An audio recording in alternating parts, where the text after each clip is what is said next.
What up, everybody? We're live and in effect. Nobody's in the house. I'm in the house. We do got a thumbs up already.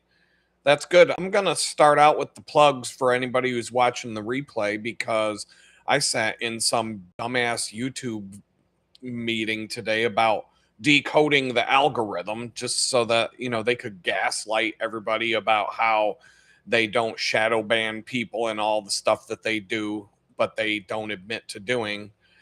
And so you're watching the most shadow ban channel on the internet. All the other shadow ban channels got tens of thousands, hundreds of thousands of subscribers. We're at 1,220 since um, September of 2024. They do not want you to listen to me. They don't want you to hear what I got to say. So if you want other people to hear what I got to say, smash that thumbs up button, hit that subscribe button, ring the bell, all that stuff. And there you go. There's the plug for now. I'm going to have to drop a couple more plugs throughout the show. I got to do it. That's what you got to do. Dave Gass, what's up? I'm doing well. I'm doing all right. Living the dream as usual. How you doing, man? Yeah, what's up? Oh, we got some more people jumping in. All right. So yeah, today's topic. I'm actually busting my ass with this rise and grind challenge that I keep posting videos about. And because I'm doing a lot of stuff, I don't have time to do YouTube stuff because I got to focus on like who's paying my bills right now and all that stuff. But I'm not going anywhere. It's just that, the whole shadow ban situation with YouTube is, they're not going to let me grow. So I'm going to have to come in through the back door. I've decided to pour a lot more effort into building an X following. I had over 200,000 impressions on snarky ass comments on other people's posts on X, and I crossed the 500 follower mark. And now that I've got a little bit of street cred, that'll pick up faster. Once you hit 500, once you hit that 1,000 follower mark there, it starts to kind of take off a little bit more. And so I'm going to tell everybody on X, hey, come hook a brother up with a like over on YouTube.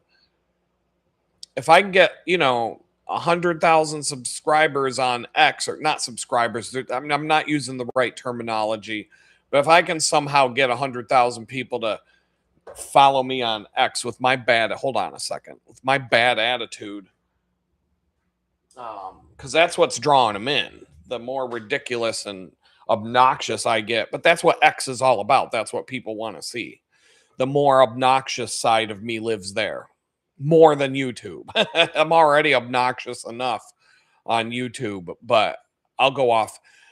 X is the kind of place where that could, I mean, I've already gone to prison for a mean tweet. So, on the Gab platform specifically, but if anything was going to push me hard enough to do something like that again, it would be X. But I'm just going to put my head down and start jamming on the funny memes and just I'm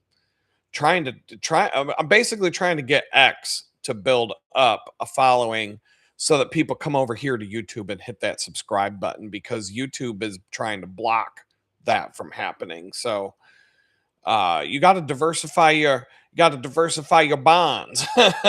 You know what I'm saying? You can't put all your eggs in one basket. So I picked a topic for today's live stream because I have notes for all kinds of topics. I created this note file. Well, it's multiple files. It's in my Notion account. And I just put in, every time I have an idea for a topic to talk about on the live stream, I create a file for that. And I put it under upcoming streams. And then anytime I have thoughts or notes or have time to make a thumbnail image for it, et cetera, I'll just keep adding to it. And then I just stack them in the order of which one has the most notes, the most prepared thoughts. And so this whole HR nonsense that we've been talking about, this is part 3 today. I remember, remember the last time we talked, I told you guys that I had so many more notes after 3 hours of talking about that stuff. I'm like, I could go another 3 hours just on what's in front of me right now. And then I picked up more notes to add to that, random things that I'm seeing and hearing about, and stories I'm remembering, and this and that and the other thing. And I mean, I've got 6 to 10 hours worth of content about this subject again for part 3 today. So I'm already telling you there's going to be a part 4, a part 5, a part 6. It might be just a regular thing on this channel, but because there's a never ending supply of stories about how human resources are, these companies are fucking everybody over. So, but before we go there, hey, what's up, everybody? Justice 444A. Yeah, wasn't the nicest tweet. It was a little bit meaner than James Comey's tweet. You can't put seashells on a beach now and say 8647. Like, if he goes to, we all know he's not going to jail for that. He's not even going to get a slap on the wrist. He's going to lose some money in legal fees, but he's rich, and he could probably put up a GoFundMe, and a bunch of fucking retards will give him $500,000 in a GoFundMe campaign to pay for his lawyers. He's probably already got one up there. We can look at that now. I'll Google it. Let's see if he's up there. James Comey, GoFundMe. He's got to be on. Okay. Where's that GoFundMe for Comey's defense one day ago? Fired FBI director freezes crowdfunding page after it soars past 500K. Okay, well, Andrew McCabe and one of the other ones that got in trouble a while back, they made 500 large on GoFundMe. I forget the other one. Andrew McCabe and one of the other ones that got in trouble. That was like years ago. They made $500,000 on GoFundMe so that they didn't have to pay for their lawyers. I couldn't even make $5 on a GoFundMe page to pay for a lawyer in my case. So, but if you're a high level criminal, if you're a billionaire child rapist, you got plenty of money to pay for your lawyer, but why pay for it yourself if you can just put up a GoFundMe and have the fucking dipshits of America pay for it for you?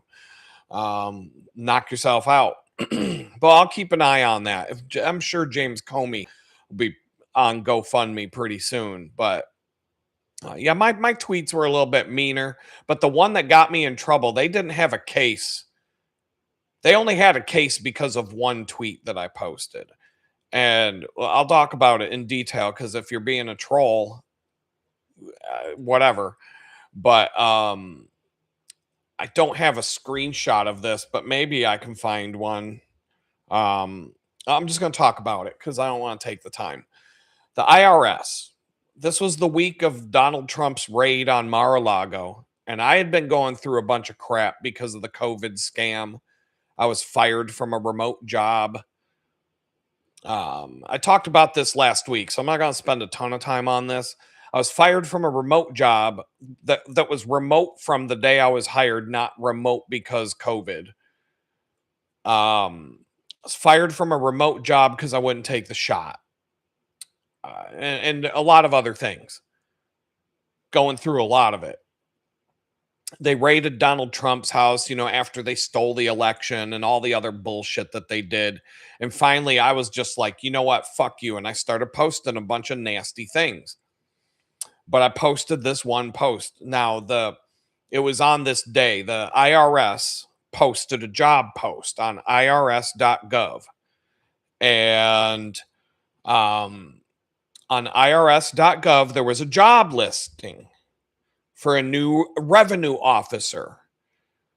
And, blah, blah, blah. You make sure people pay their taxes and all the job duties. And at the bottom of the ad, this was on irs.gov, big capital red letters, must be willing to use deadly force. And this went viral.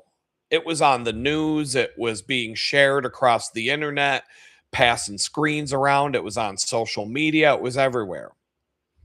People are like, what the fuck are the FBI coming to my house?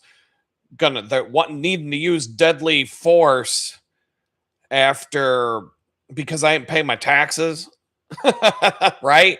So I took a screenshot of that, and good thing I did because it was gone. There was so much backlash that it was gone by noon on the day it was posted. And so they took it down, but I posted a screenshot of that on my Gab account, and the caption underneath was, I don't know the exact words, I can find them, believe me. But it was something to the effect of, if you fucking feds come to my house, I'll be waiting for you. You motherfuckers, you kick down my door, I'll be fucking waiting for you, and I'll fucking slaughter all of you. Come and get it, motherfuckers. Basically, that's what I said. And then I just like fucking forgot about it because it's a fucking Gab post, for crying out loud, based on a screenshot of the IRS threatening us with deadly force if we don't pay our taxes. And then Friday night, the fucking FBI shows up at my house and drives a tank straight through the front door of my fucking house.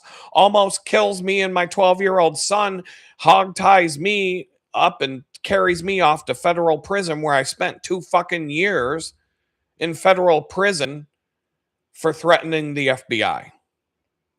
And so that's the short of it. That's the short version. And then when they released me, they forced me to be homeless for 5 months before they would let me go live somewhere where I'd have a home, because I'm still on federal probation and the probation office wouldn't let me have a home. They forced me to be fucking homeless for 5 months after the fact. So, yeah, I got some shit to say about this topic. And so, yeah, fine. Good luck, James Comey. But he's in the club. He's one of them. He's not one of us. One of us, you go to prison for a tweet. James Comey, 8647-5309, right? Whatever. He can go. He's not going to jail. He got indicted again. He's not in jail right now. They made me fight my case from inside a jail cell. You can't fight your case from inside a jail cell, by the way. It's $100,000 just to get an attorney for a federal trial or a federal case. I would have had to pay $50,000 up front just to have a lawyer come talk to me. And for $100,000, what that would basically pay for is lawyers going to make a couple phone calls to the prosecutor. They're going to go out and have lunch and talk about maybe getting a plea deal, and that's about it. If it actually were to go to trial, that's like, I got to cough up $2 million. And then if you can't afford that, well, you get the public defender. Go fuck yourself. And that's why the federal government has a 98% conviction rate. Because people like James Comey, he's going to walk. He's not going to be going to jail. So he's part of the 2%. The rest of us, we go to jail. If you watching this, believe me, that nobody of any importance is watching my YouTube channel. So if you get arrested by the federal government for anything, could be fucking jaywalking, for crying out loud, you're guilty. Believe me, you'll find out. It may never happen to you. I hope it doesn't, unless you deserved it. But if you didn't deserve it and you get arrested by them, you'll find out real quick how many fucking rights you got, because you got no right. You don't have rights. That's a fucking myth. That's some bullshit they teach the kids in school to make them feel better about themselves. Have any fucking rights. You have the right to go fuck yourself, and you have the right to go sit in jail as long as they tell you to. And that's about it. So, feel free to direct the stream. Feel free to jump in on the chat here. We got 5 people. At least that's what it's telling me. I know those numbers don't always match up. Feel free to jump in on the chat, and, you can steer the direction of this ship. It don't have to go the way I plan. That's the fun thing about the live stream. We can talk about whatever we want.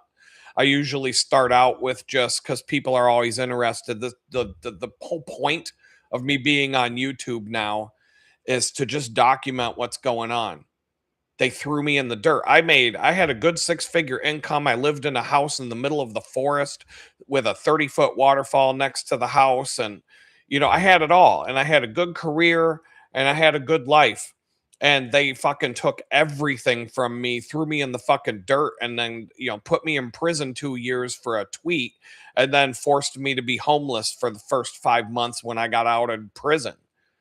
And so I'm starting from nothing, trying to rebuild a life in a destroyed economy where there's no jobs to begin with. I've applied to over 700 jobs and I can't get a job at fucking Burger King. I was lucky to be able to get a job at a bakery cuz when I must have been the diversity hire, because when I walked in she's like, "Oh, you're a guy. When can you start?" I was like, "Did I can start tomorrow?" I think I pushed it off a week, but it was like that. They had no background checks, thank God. I mean, now I feel like I'm good friends with everybody there and I like everybody there, and vice versa and this and that. But I don't this is the one thing I don't talk about when I'm there. I kind of dance around it cuz we talk about a lot of personal stuff when I'm there, but I'm all over YouTube. It's not like you can't Google my name, and I was the most famous dude in America for like a week or two cuz it was everywhere.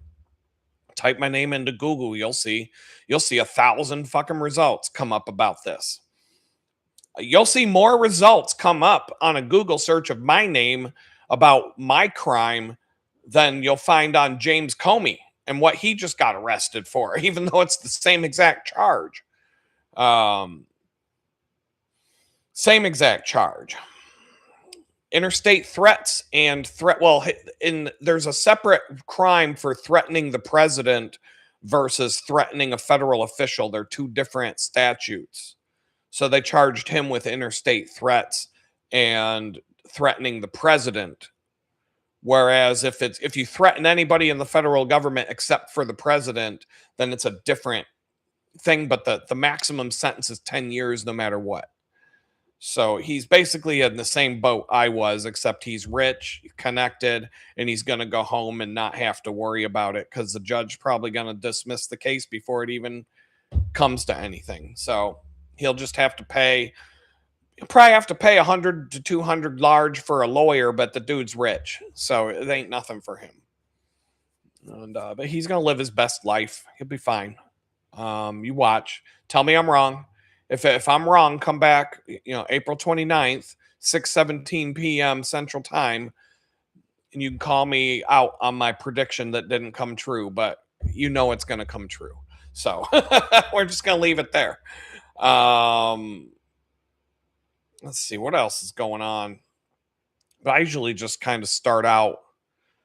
I've just got to check the camera response here because there's been a bug lately where the camera just kind of drifts out of sync. And but I had a bug right before. So this modern software is such trash. I had some bugs 5 minutes before the stream was supposed to start. None of the streaming app that I use. In fact, oh yeah, it's working. But yeah, there was a bug there, and I had to scramble at the last minute, reboot my Mac, and get it all back up and running. And I got it done in time, but it's just this modern software is just trash. It's just trash, and it just keeps getting worse. And now, as part of today's topic, they're basically firing programmers at all the companies now and replacing them with AI. Like they're literally having AI bots write all of the code for all the software that you use now. The code won't even be written by human beings anymore. And oh yeah, that's gonna work out real great. Amazon already did it, and it fucked up their shit so bad that they lost 100 or they lost 1 million orders one day because of bad code that the AI bot wrote. But that's 100 or that's 1 million orders, which when you multiply the math, $100 average order, that was $100 million that they lost because of the bot. Like they lost $100 million and didn't give a fuck about it. Like how many employees would that 100 million that they lost pay for? The annual salaries of how many of the programmers they fired was lost because they decided to cheap out and have robots write the code. Like, this whole world is becoming a total fucking shit show. And I'm just like, now here's another thing. I'm going to have to make a YouTube short. This will be my first YouTube short, by the way. So I got to put a disclaimer out there because a lot of people are starting to disappear. You know, how many of these scientists are disappearing? These UFO people, they're all just whoop disappearing, or 2 shots to the back of the head. Oh, he committed suicide. You know, a lot of people are dropping off right now. And so I got to put I've done this many times on the channel, but this will be my YouTube Shorts version of my disclaimer so that you can bring it right up. And I just want to put it out there that I would rather, let me put it out there. I would accept being homeless, living under a bridge, sucking dick for some crack rocks before I would ever get to the point where I kill myself. So if I wind up being found on the floor of my place with 2 to the back of my dome and they try to tell you that I killed myself, you go to this YouTube video, you go to my YouTube shorts, and this will be the first short that I post. And you point this out that, no, Adam just said he would choose to go be homeless, living under a bridge, sucking dick for crack rocks before he would ever stoop to the level of killing himself. And now you're all trying to say that he killed himself when he's got 2 holes in the back of his head. So I'm just putting that disclaimer out there. Now, I don't have any plans to go, move out of my place, go live under the bridge, start sucking dick for crack. But I'm just saying that would be more likely to happen than me committing suicide. So if they ever tell you that I just couldn't take it anymore, I've already been to the fucking bottom of the barrel. If I had to go back, fuck it. Like, I've been there. I know what it is. I went to federal prison for 2 years for a fucking Twitter post, followed by being homeless for 5 months. How much worse can you fucking do? What else you got? Like, you can't threaten a guy who's seen the bottom of the fucking barrel and threaten to put him at the bottom of the barrel and think that it's going to have any effect at this point. So, if I wouldn't even kill myself if I was living under a bridge sucking dick for crack rocks. That's all I'm saying. There's my YouTube Shorts video. I'm in this YouTube program and I'm supposed to post some YouTube Shorts. So there you go. There's a YouTube short.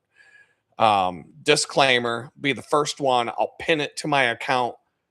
I will never commit suicide. So when they put 2 to the back of my head or whatever the fuck they do, because they don't like what I'm saying, you can go back to that video. You can back it up. You can download it, save it for posterity so that, because the New World Order will come in and delete it from my YouTube account, my X account, and all that. So, but it'll be there. And then you can say, look, I don't think he killed himself. Look at what he said the other day.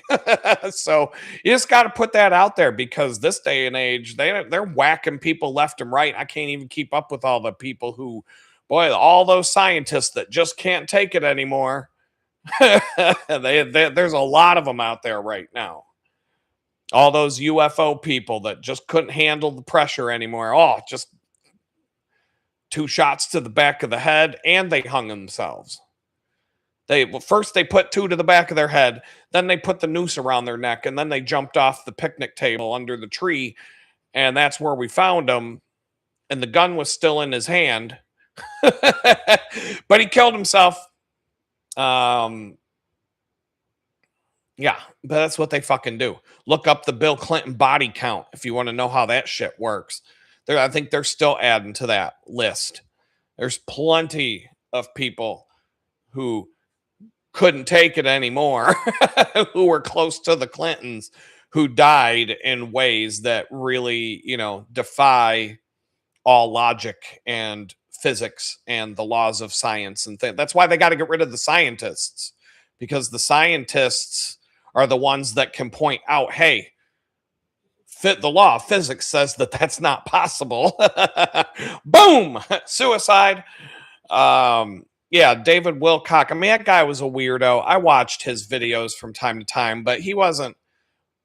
I didn't think he was going off the rails so much that they had to kill him.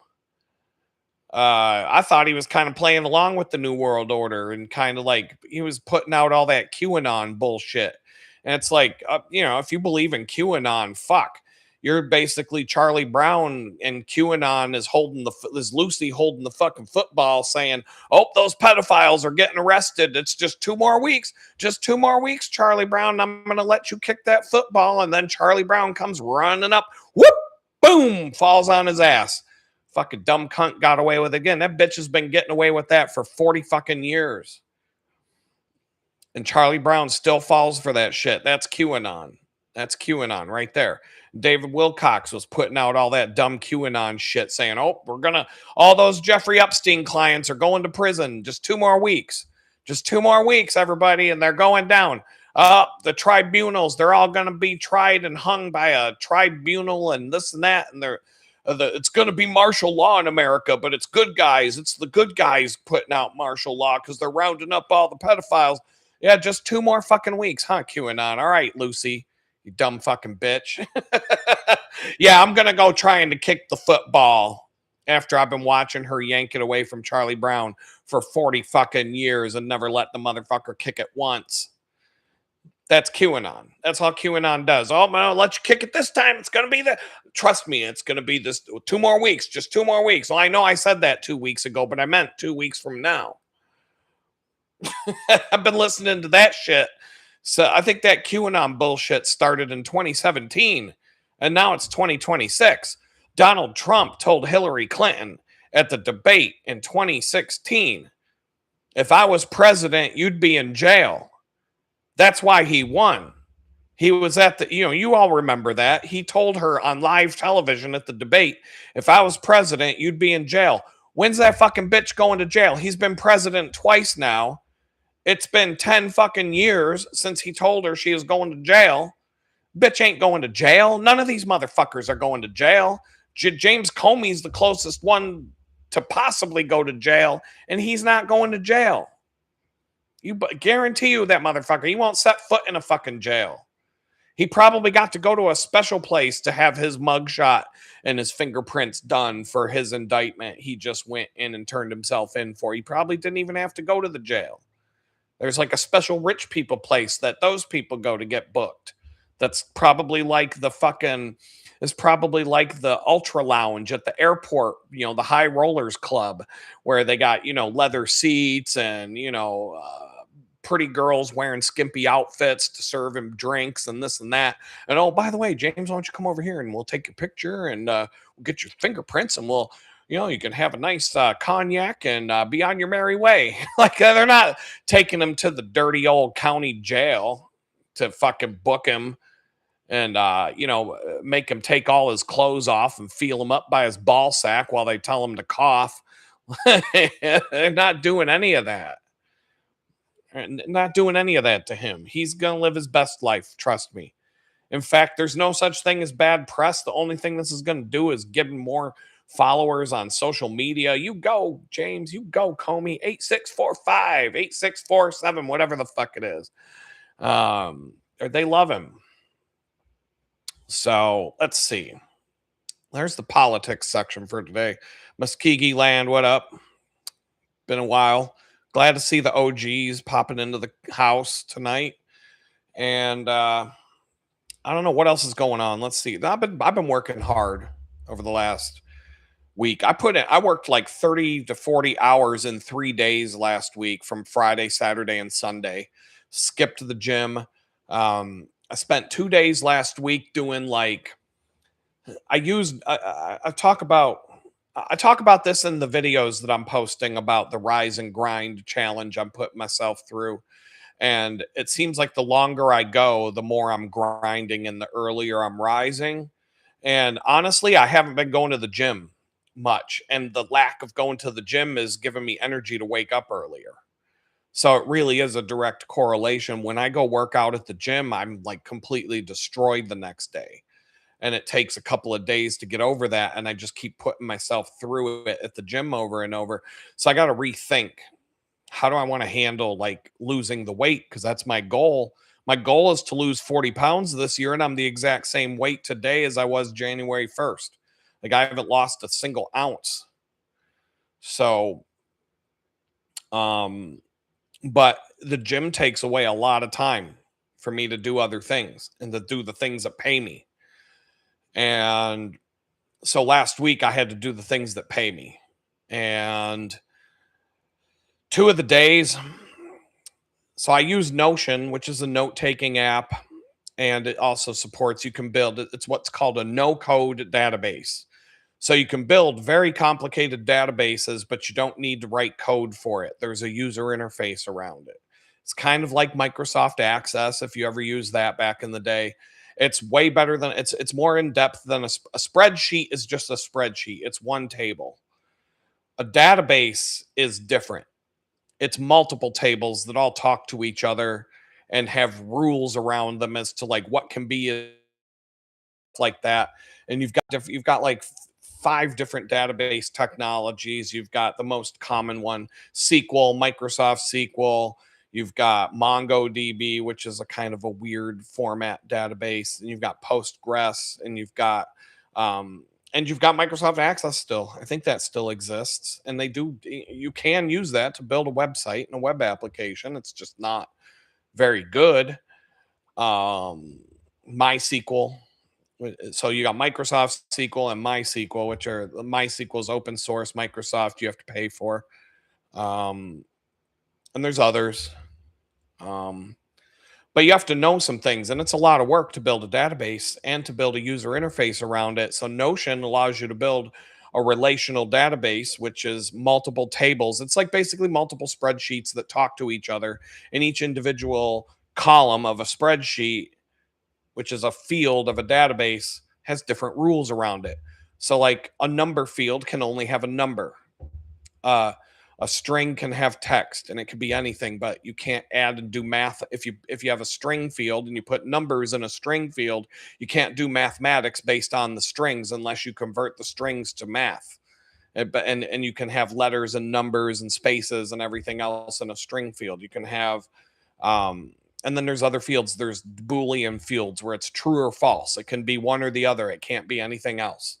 Or you can have a pre-selected like list field that pulls the items from another table. So you have like in a user interface, it'd be a drop-down menu with like 10 different options, like a category of something. And those categories are held in a different table, and it just pulls in categories from that table, but you can't type anything into that field. You have to pick it from a menu, but you can define what the menu is. So these are like, this is all just how databases work versus a spreadsheet like Google Sheets, Excel, or whatever. And but you can build this stuff in Notion. So I used it when I got out of prison to build my own accounting software. I mean, I modeled it right after Quicken, YNAB, and some of the other, commonly used software apps and, accounting apps. And I just built a database that followed that same format. And I've been using it. I have like 2,900 and something transactions in this database going back all the way to April 1st, 2024. And I'm cutting it off.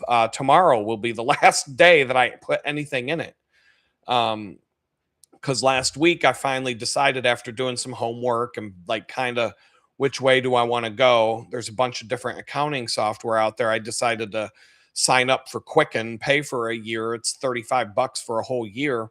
And I decided to transpose manually all of my transactions for the whole month of April, from April 1st to April 30th, into Notion first, but then do it again in Quicken. That way, because I'm already used to using the system that I use, and I need to set up my Quicken account to kind of mirror what I already do and structure things and set up the transfers and everything that I do, but do it the same, but just in a different software. And I got that all configured last week, and I got everything all kind of in parity with each other between the two apps, but it took me 2 whole days to do it. And I was like, I wasn't planning on spending 2 whole days on that last week, but then once I started to do it, I'm like, "You know what? You may as well just ride this thing to the finish line instead of doing it piece by piece. Just focus on it and get it all done." And there's a lot of setup and a lot of, like, customization and just learning things and figuring things out and running into this bug and that bug and the other bug and this bug and trying to figure out the workarounds for all the new bugs and blah blah blah. And so I got through it. And then yesterday, so that I finished that on Thursday. And yesterday I decided, okay, I got to go through and reconcile everything for the last week.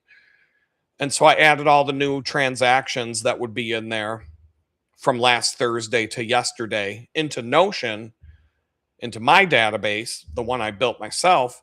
And then I went back to Quicken and I just entered all the stuff again in Quicken. And it was really fast in Quicken. And so I'm past the point of the learning curve. I know, because a month's worth of transactions doing what I'm doing with all these different hustles, and I've got a YouTube AdSense account, I've got, PayPal and this and that, 2 stock photo accounts and all these different things, Etsy, other stuff. And if you want to see, if you want to see all that, you can just go, there's a pinned link right here. Is another plug. Hit that thumbs up. Hit that thumbs up if you didn't. Ring that bell. Hit the subscribe button. You know what they say on YouTube. And click on that links.litgood.com that's pinned in the chat here. And you can see what I'm up to. You can see all these different things that I have to juggle. And so I got to keep track of all of it. But now that I've got Quicken set up and I know it can do the job because I put it through all the paces, putting in a month's worth of transactions was enough to make sure it can do everything that I need it to do without running into a surprise 3 weeks after I start going, oh, it doesn't handle this or it doesn't let me do that. I could figure it all out in one day because I had enough transactions to go and plow through to make sure that it works. Plus, I had a pre-existing database where everything was already in it, so I could double check my work and make sure it was working correctly. And so now I'm going to get all the way to the 30th of April, and then I'm done with Notion, and I'm just going to move forward with Quicken. And so from there, and I don't need QuickBooks right yet. I'm not at that point. Quicken actually has like a personal, and then they have a personal and small business edition that's a little bit more expensive. But the small business edition doesn't really give me anything that I wouldn't already have, except for they would allow me to send invoices to clients directly from the app. And I don't need that. I have 3 different ways to send invoices to clients right now as it is. I don't need another one. So I decided to just stick with the personal version. You can still track your business's stuff. You just got to categorize things and come up with your business names and all that stuff. It's easy to do. It wasn't super hard, but there's, like most things in life, there's multiple ways to do everything. So I had to kind of experiment and think it through. Like, okay, so if I set it up this way, the flow of sending an invoice to a client, then the client pays me with a credit card through this one app, and then they take a credit card processing fee and they transfer the money to my bank account. That's like a 1, 2, 3. That could be 6 different transactions. Like if you itemize it out, each step is a transaction. And the way that I create that workflow in the app has an effect on how the reports are going to come out at the end of the year. And so and one of the factors would be if I claim it as income when I send the invoice, but I don't get paid until, like, if I send it out December 31st and I get paid on January 2nd, I'm counting it as income of this year, but it's actually income of next year because according to the IRS, you claim it when you get the money.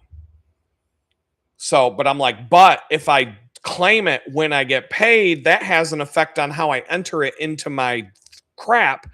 And it becomes more complicated for me to do it that way. And and it ends up breaking the chain of linkages of when, the way I'm doing it right now, it all links together.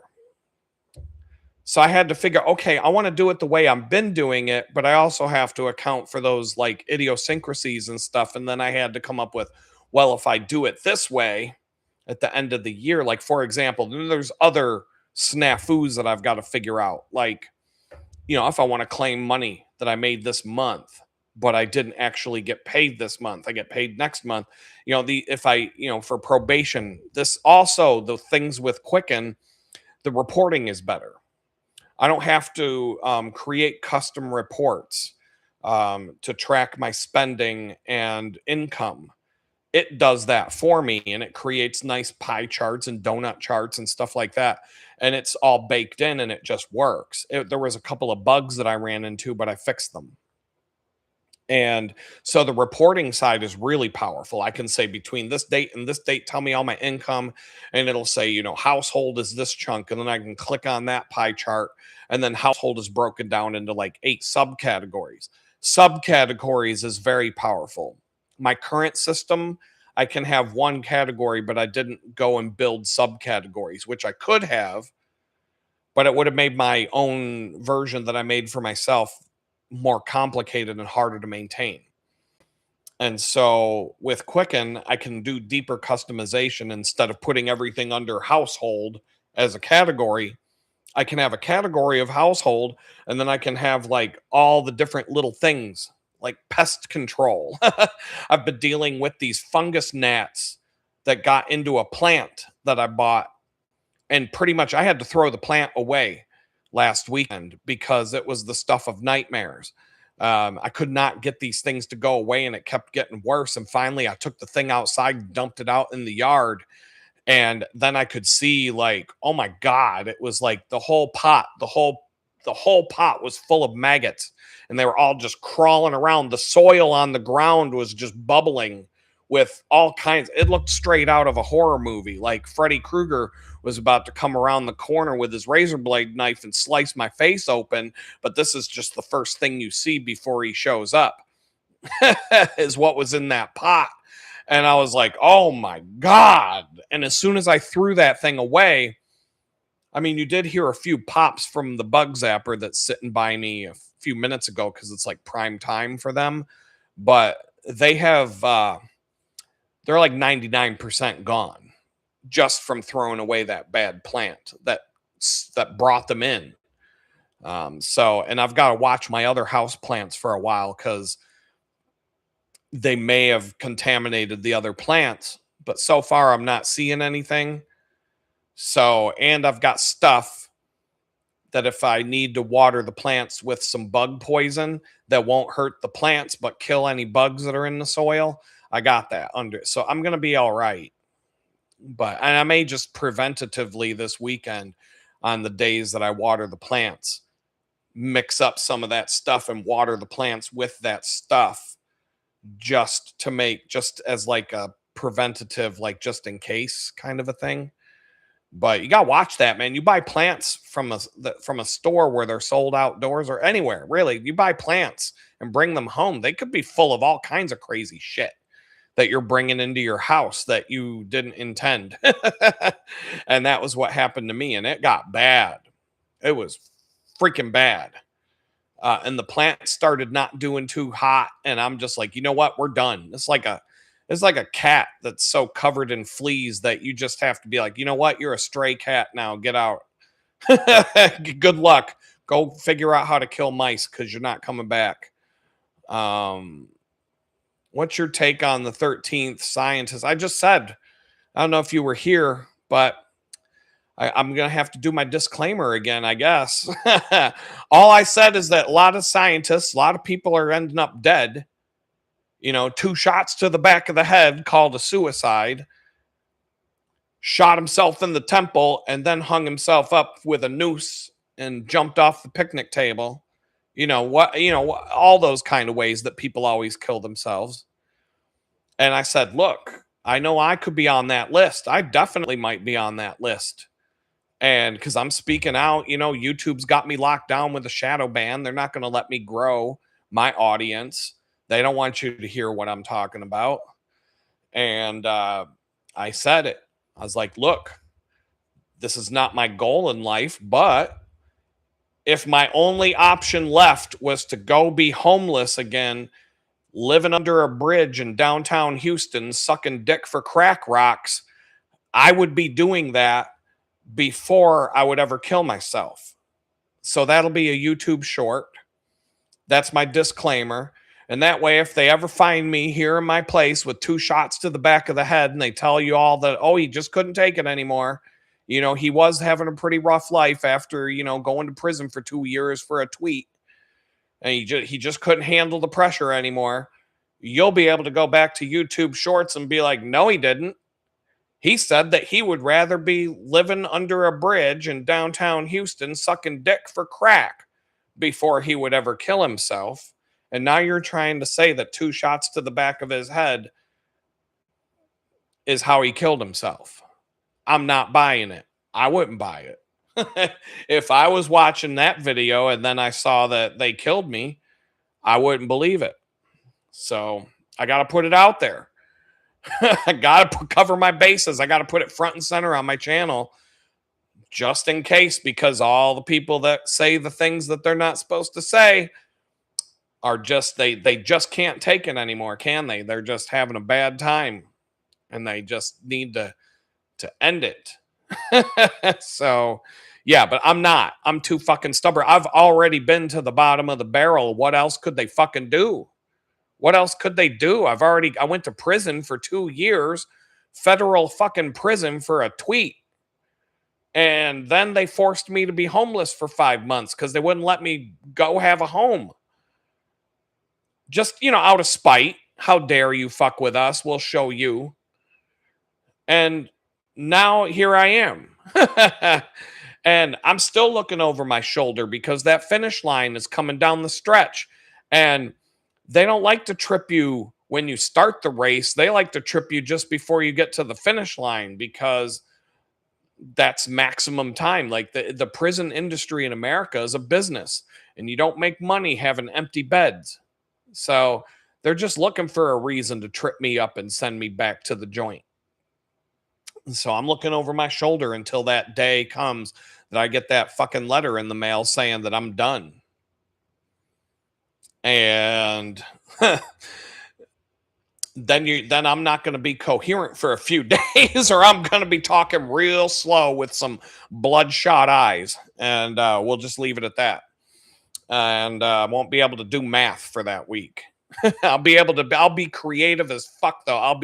My graphic design will go through the roof that week, but my math and my writing code, forget it.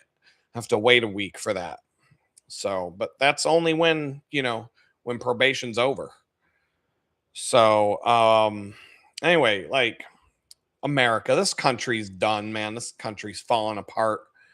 Like, here's something I'm not supposed to say. Pittsburgh. I lived in Pittsburgh for like 30 years, and the whole city of Pittsburgh's going crazy because they had the NFL draft in Pittsburgh. And it was like this big outdoor event next to the stadium. They had 300,000 people show up to the fucking parking lot of Heinz Field or whatever they call it now to watch the NFL draft. And I'm like, I haven't seen that many people get so excited about a bunch of rich white guys buying black people in an auction since the Civil War, for crying out loud. Like, nobody got nothing better to do than go watch a modern day slave auction. Granted, the slaves are paid fairly well, but I mean, what's the fucking difference? Bunch of rich white guys. That the only reason we have the NFL draft is because all these rich white guys can't buy slaves for their plantation anymore. So they buy a football team, and that's how they do it now. It's the same. It's like buying gladiators for the arena. Have you ever watched Spartacus? It's no different. It's the same fucking thing. And so yeah, oh yeah, that's gonna help me with the shadow ban. Yeah, exactly. Muskegee land. That's not that YouTube's not gonna lift the shadow ban after this episode, that's for sure. But that's how I don't give a fuck anymore about it. I'm just having fun. They're gonna do what they do. And I'm not one of these people that's going to be like, you know that thing, the thing I'm not supposed to say, wink, wink, but you know what I'm talking about, wink, wink. But if I say it, the algorithm, wink, wink, and but I'm not going to play that stupid fucking game. People need to stop. People need to stop living in fear of the algorithm on YouTube. But, you know, if that's part of your livelihood and you say the wrong thing and they'll cancel you for anything this day and age. They'll cancel you for some shit you wrote in someone's yearbook when you were in the 4th grade. If that person posts, if I got famous, I guarantee you when I was in the 4th grade, I probably wrote some fucked up thing in someone's yearbook in school. And then that person's going to be like, oh, look what he wrote in my yearbook in the 4th grade. Take a snap of that with their cell phone, upload it to fucking Facebook, and then my career is over. I'm getting canceled because I said some fucked up thing in the 4th grade. Probably 5th grade, because that's when I really started to get my mouth washed out with soap when I was in the 5th grade. I was still all right. But I mean, the 4th grade, in the 4th grade, I got in trouble for when we watched the Challenger space shuttle blow up in the classroom. We were actually at lunch when that happened, but most of us Gen Xers, they had the TV turned on in all the classrooms so we could watch the space shuttle blow up live on TV. And I said, well, how do you know Krista McAuliffe had dandruff? Because they found Head and Shoulders all over the beach. Boom, psh. Yeah, that didn't go. Yeah, so I've been getting in trouble for my bad mouth since I was in the 4th grade. You can't just take that out of a guy. I can't just turn that off. It's in my DNA. So I just got to do, it's got to use it to its full potential at this point. But so yeah, beer and football, that's all they give a shit about in this country. Take away the beer and the football, the American Revolution the second American Revolution would take place within 24 hours. During the COVID scam, here we go. COVID was a scam. Bye-bye. Here comes the shadow ban. Clank, clank. I'm back in the shadow ban handcuffs. But during the COVID scam, they took away the football, but they didn't take away the beer. Mom and pop had to close down the diner. Mom and pop had to close down the tool store, and everybody, any small business owner had to go fucking bankrupt because the government said you're not allowed to have a store anymore unless you owned a liquor store. Then you were allowed to stay open all fucking 24/7. You could keep the liquor store open. They didn't give a shit about that. Walmart got to stay open. The liquor store got to stay open. But, mom and pop's archery shop, they had to close. And, if you dare open your business, we're coming at you with the full force of the government. So, but if they had shut down football and beer, Washington, D.C. would have been a pile of burning rubble, and 24 hours later, there wouldn't be a building left standing.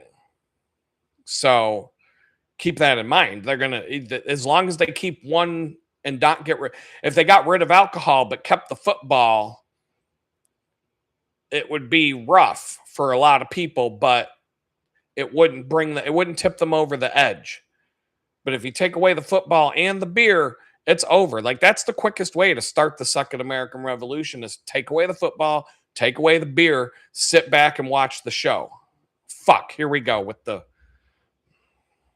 I knew that shit was going to happen. This one fucking camera, and I cannot figure out why. Let me see this again. Is it still... Oh, yeah, it's fucking done. So there's this camera, buggy-ass software, garbage software, and I can't figure out why, but this one camera goes out of sync when I'm talking, and it ends up being like 30 seconds behind and completely out of sync. And I haven't been able to figure this out for a while. And this one's not so bad, but let me look. Full screen. It's I can't figure it. There's too many steps to this equation. And I've sat here trying to figure this out so many times. And but I'll sit here and try and figure it out again. But I've got this fucking camera and I can't use it anymore because the software, the camera is fine, but the software that the camera runs on is now broken and doesn't fucking work anymore. And so that makes it's like having a Tesla, like the Nissan Leaf cars, where it's happening with everywhere now. Fuck.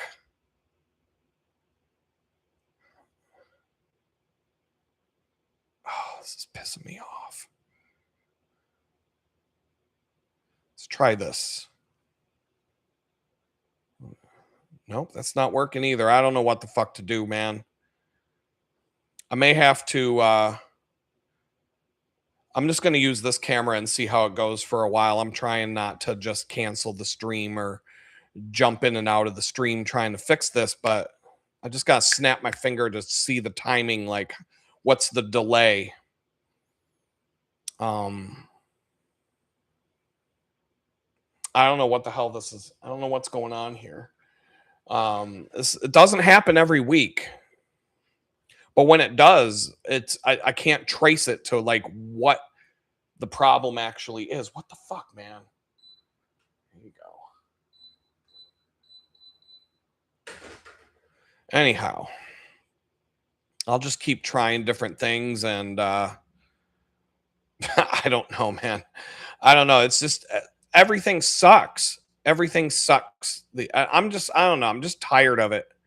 I'm tired of this whole society, the AI, everything. I just want it to end. Like, I'm not my life. I'm not suicidal, by the way. We're not going there. I just want this whole country to burn to the ground because that's what we're watching in slow motion. I just wish it would speed up and get the fucking thing over with already. I just bring the apocalypse. That way we can all, that way Jesus can come back with a sword in his hand, cut off all the heads of the evildoers, throw them in the lake of fire, and then we'll have heaven on earth for 1,000 years and all that stuff the Bible says. I'm just like, fine, let's do it. I'm sick of waiting for it. So I don't know what's going on here. It is driving me nuts though, the out of sync thing. So if you guys are seeing like where I look like a Jackie Chan movie that's overdubbed, where it looks like I'm speaking Chinese, but you hear English and they don't synchronize with the mouth anymore, like let me know if that's going on or if everything looks okay. Because I don't know how to make it stop. Other than there's one thing I could do, but I don't want to do it. But if I have to, I will. They probably didn't like something I said, and that's why they broke the stream. Let's see. So, should we jump into the topic of today's conversation? We kind of did already, but I'm talking about human resources. We've been talking about this off and on for weeks, and how they created the term human resources. They used to call you people. They used to call you employees, but they used to call you people, human beings, things like that. Hold on a second here. Oh, that just made it worse. Give me a second.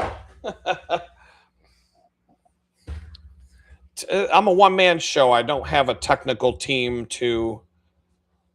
I guess that's. I'm just gonna have to live with it.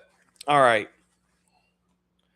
I don't have a tech team to sit here and help out. It's all me. And let me see if I can. Of course, that's not gonna fucking work now, is it? Give me a second.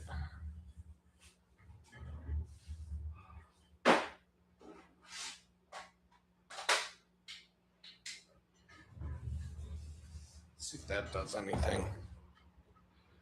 If you guys hear any wind going across the microphone, let me know.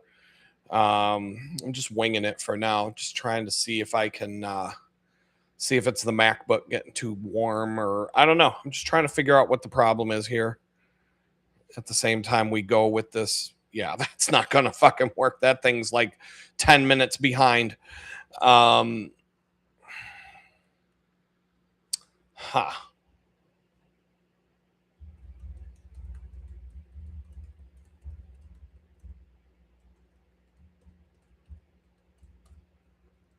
So yeah, human resources. They come up with that term so that you're not even.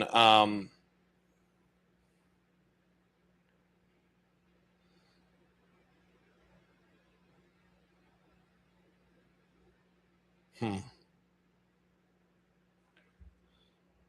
I'm trying to read something at the same time here.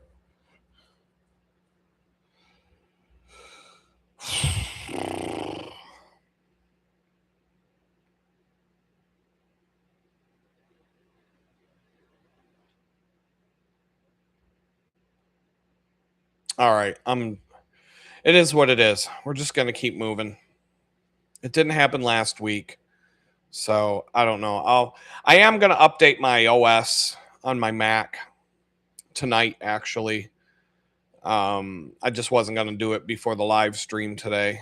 Um, and that maybe that'll have an effect. I don't know. Or maybe the reason why I've been putting that off for a long, long time is because something's going to break because none of this shit works anymore. The Nissan Leaf, Nissan just put out an update to the car's software that broke the car. So this car that you own, they decided to delete a bunch of functionality that your car used to have, and now your car doesn't work anymore because they fucking took away your software in the car. So you had a perfectly good car and now you don't because they decided to turn them all off remotely. And because they don't feel like maintaining the software for cars that they're not being paid for anymore. And then they borked everybody's fucking car. It's like, wow. I'm going to have to get like a 1969 Firebird, and that's going to be my fucking car now because it does. Like, how can the government shut that one off? You know what I mean? Like, are these dumbass software companies when the car doesn't have software? Doesn't mean that the car won't break down, but at least I'll be cool driving down the road in a car that they can't turn off at the push of a button in some government office. But these companies, you're a human resource because you're just nothing but a human resource. You're just fodder. You're like oranges. You're like raw materials. You're metal. You're steel. You're just a human resource. You're not a person anymore. They used to call that department of the company personnel because you're a person and they're dealing with people. But now you're not people anymore. You're just fucking human resource. You're cattle. You're a bunch of cattle in a barn getting ready to go get things put on your teats so that they can milk you for all you're worth, or turn you into hamburgers or baseball gloves or whatever the fuck they're going to do to you, a wool coat, whatever it is. That's all you are to these companies anymore. You're a human resource. You're not a person. And now they're treating you like you're not a human being anymore. One thing after the next, after the next. We've done 2 episodes of this. Go to look at tell the VP of HR to see you next Tuesday. If you know what that means, you know. If you don't, you don't. And then there was tell the VP of HR to see you next Tuesday again. That was part 2. And now we're on part 3. So I'm not going to recap the whole entire thing from the first 2 episodes. Go watch them. Go get me some ad revenue on that AdSense. Give me the thumbs up. Smash that bell, hit the like button, and subscribe. All that stuff. But today we're going to start with what's, number one, the people in charge. Let me get that shadow ban in full effect today and remind everybody we are being ruled over by a bunch of satanic pedophiles who rape kids and protect each other so they don't get in trouble for raping the kids. Billionaire satanic child molesters are in charge of America right now, and there's nothing we can do about it. In fact, it's gotten so bad that Jeffrey Epstein, now he's running around Palm Beach, Florida, blowing up on fucking YouTube now. He's changed his name to Palm Beach Pete, and he's blowing up on YouTube. He's going on talk shows and shit like that.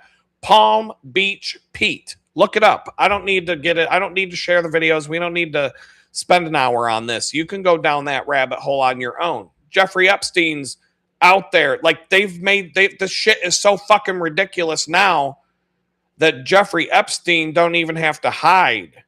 He's living his best life in Palm Beach. Changed his name to Palm Beach Pete. And he's blowing up and going viral on YouTube and being on fucking talk shows and shit. He's going to be on fucking, is Ellen still have a show? He's going to be on Oprah pretty soon. Like, that's how fucking blatant this shit is. We are ruled over by child molesting billionaires who found out we can do whatever the fuck we want. We can do whatever the fuck we want.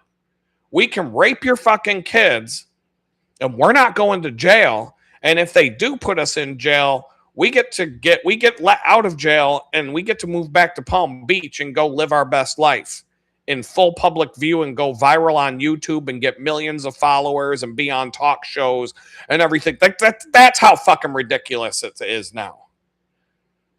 So keep that in mind. And these are the people that run the companies that we all fucking work for.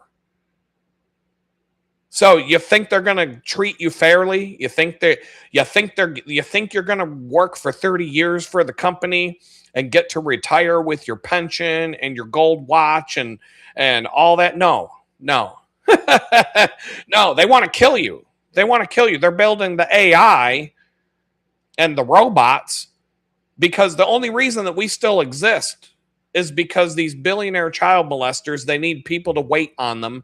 They need people to cook the food. They need people to clean their house, clean their toilets, change the oil in their cars, basically wait on them hand and foot. They still need kids to rape. So they're going to keep enough of us around so that they got a fresh supply of kids all the time. But now AI is taking over all the jobs. The robots are going to take over everything. And once they get to the point where they don't need us anymore, they're going to kill everybody. Bill Gates has already said that. He had a TED talk about that. He said, if we do a really good job on the vaccines, we can reduce the population of the world by at least 10%. That's what he fucking said. I'm the asshole. I know. I talk about these things. You all call me a tinfoil hat nut job. You call me an asshole. What about the people that rape the kids? What about the people that say they're going to take out 10% of the world's population by putting out a new vaccine? I don't know. I mean, do they get to be an asshole? Doubt it. It's always me. Shoot the messenger. We've talked about this many, many times, but let's just focus on, all right, so they want you to be broke to rule. So we're ruled over by these pedophiles, billionaire pedophiles, right? And there's like maybe 1,000 of them in the whole fucking world. And there's billions of us being ruled over by 1,000 child molesters in charge. And so we don't have to put up with that shit.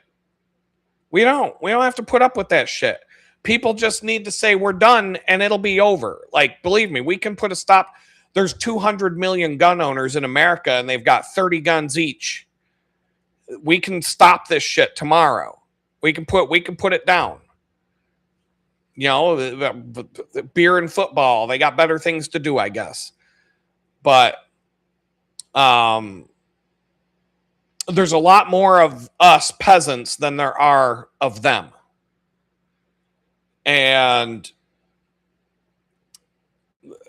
I don't even know how was I going to get from there to where I'm trying to go? Because I lose my train of thought sometimes. And so we're ruled over by people like that. And those are the people that run all the companies and own all the companies. You think they're going to treat you good? You do a good job for them, you're going to get a nice bonus this year. No, if you make, you work for a boss and you say, wow, that's a really nice Porsche that you just bought. And your boss is going to look at you and say, yeah, if you work really hard next year, I'll be able to buy one next year. You'll get a pizza party. We'll bring in pizza for the rest of the team. I get a new Porsche. You know what I'm saying? Thanks for the hard work, asshole. And that's how they treat you at these companies anymore. And it's just getting worse by the day. And so They want you to be, here's where I was going. They want you to be broke, they want you to be dumb, and they want you to be sick. Because how do 1,000 people rule over 8 billion people with an iron fist? How do they get away with that? There's 8 billion of us and 1,000 of them, and the 8 billion can't take the 1,000 people out of the picture and get a do-over and maybe put someone in there who's not a piece of shit. We can't do that. We can't figure out how to, 8 billion of us can't get rid of the 1,000 fucking dirtbags. It don't even have to be violent to do it. If we just decide as a society, hey, no more child molesters in Congress, the building's going to be fucking empty. It's going to be empty. And we get to fill it with new people. And we get to start over. But no, we can't do that, can we? No, because we're too fucking stupid, which is one of the things they want you to be. We're too broke and sick. They want you to be broke, dumb, and sick. That's how they rule over you. If you're broke and you're dependent on them financially to survive, well, then you're not going to step out of line because you're afraid of, I've been homeless. I've been in prison for a tweet. So go ahead. You can't fucking hurt me. But I've been to the bottom of the fucking barrel. I'll say it again. Broke. But if you're broke, you can't afford to fight back. How many guys went and got the COVID shot that they didn't want to take because their wife would divorce them if they lost their job? I got to go take this shot that I don't even want to take. I'm watching people drop dead from a vaccine shot because it wasn't even tested out on animals before they tested it out on us. And I don't want to take that shot, but my wife says if I lose my job, she's going to go start fucking Chad down the street and we're getting divorced. Half of the fucking men in America who took that shot took it because their wives made them. So tell me I'm wrong. I personally know men who took that shot because their wives told them they would be divorced if they didn't, and they lost their job. So don't tell me it doesn't happen. I could name names. I'm not going to, but I could name names. I'm just going to leave it at that. Bunch of fucking pussy whipped idiots. And so there's that. Broke. They want you to be broke and dependent on them. If you're independently, you don't have to be rich. If you're independent financially and you don't have to depend on them to survive, you've got options in life that you don't have when you're wearing the handcuffs of that paycheck.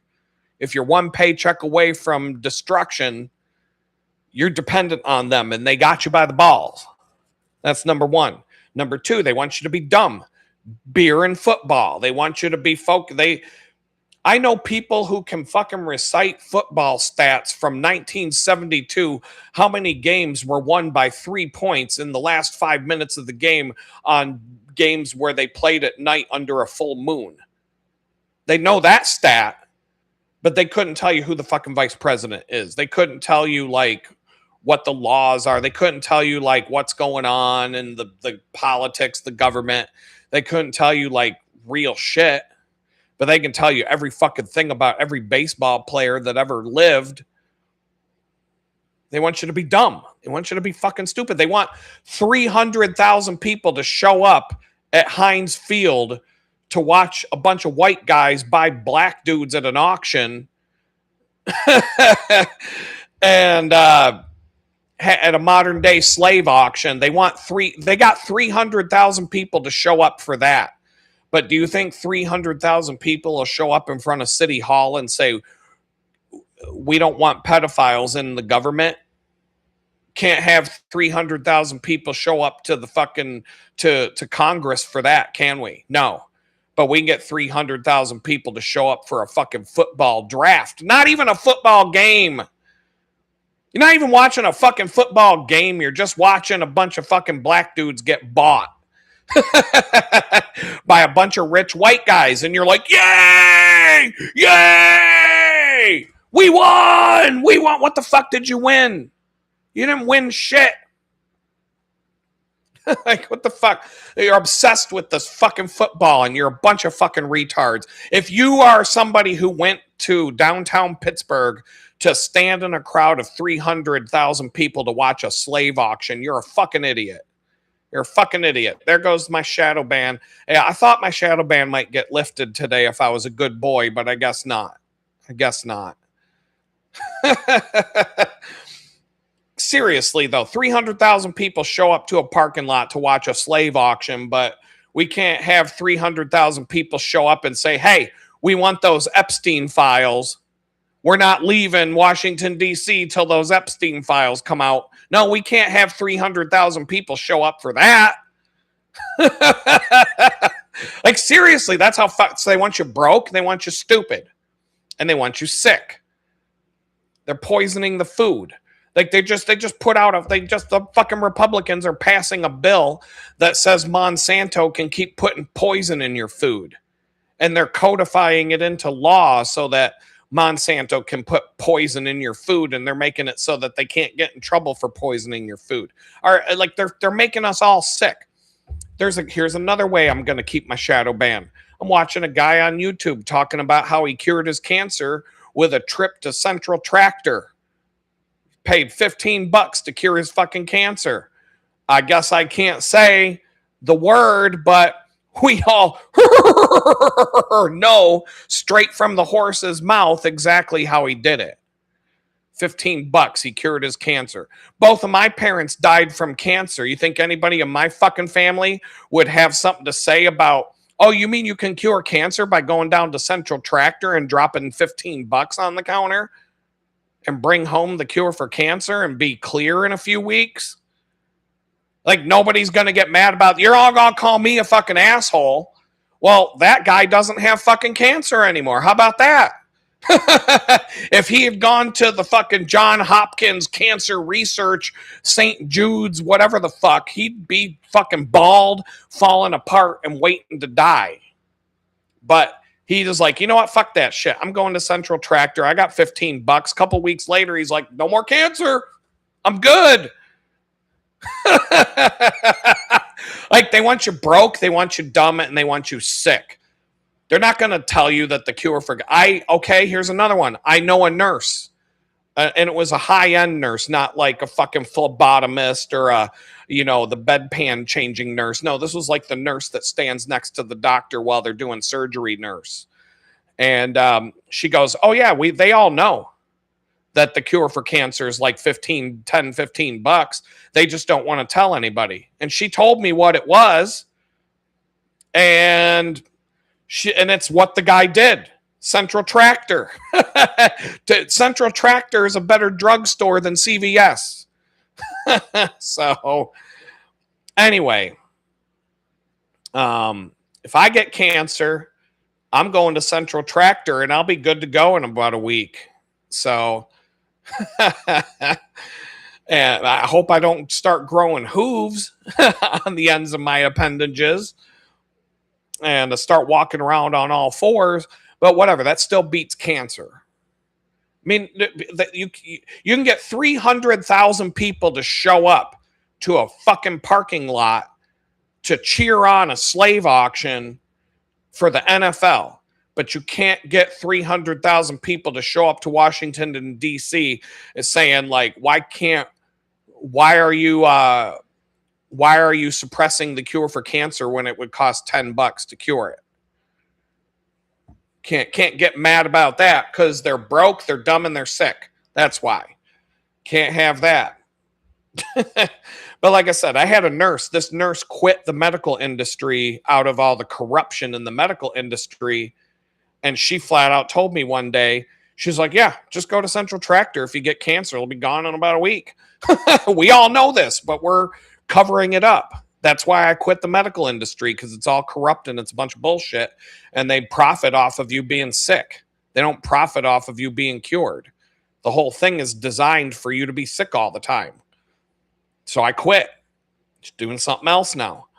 And turns out then I'm watched a guy. He's like, I got cancer. I went to Central Tractor. I'm good. So like, here we go. I'm keep backing. So if I get cancer, I know where I'm going. Um, and they're just, yeah, like, blue sky, what's up? Yeah, they weaponized my blue skies against me and dropped baseball size hail on me yesterday and took out two of my vehicles. Yeah, the chemtrails. I'm telling you, I have not seen a chemtrail since I've lived in Houston. I don't know why. Maybe there's a bunch of rich people here in the Woodlands that decided to cancel the chemtrail sprays around this area because I don't see it here. And believe me, I noticed those things like that. I've been watching them do chemtrails for 20 fucking years. And I've seen it get worse over time everywhere I am. And here I am. I don't see chemtrails here. In fact, I was watching a plane fly across the sky just 2 days ago out a window. And I'm like, look at that. It's got a big long tail coming off the plane. But before your eyes hit the horizon, it's already gone and dissipated. It's like a certain length in the sky. But as the plane's moving across the sky, the end of the tail is evaporating and disappearing. It doesn't just stay there for the next 8 hours and spreading out and making a big fucking tic-tac-toe board going all over the sky and just covering everything in this fucking nasty ass haze. But then I start thinking, I'm like, I don't know, when's the last time I saw a bumblebee? I think it's been like 2 years. I haven't seen a fucking bee. I haven't seen them, but maybe if I saw some flowers somewhere, I might see. I haven't seen a bee. I haven't seen any bees. Just me, Adam Bees. But I haven't seen any of the insects. Haven't seen them around anymore. There's a lot of fucking weird shit that I haven't seen. Like, all our food's gonna fucking disappear. I don't see a lot of frogs, but I hear them. We got bullfrogs. I can, anytime I'm near some water, I'll hear the bullfrogs. There's turtles.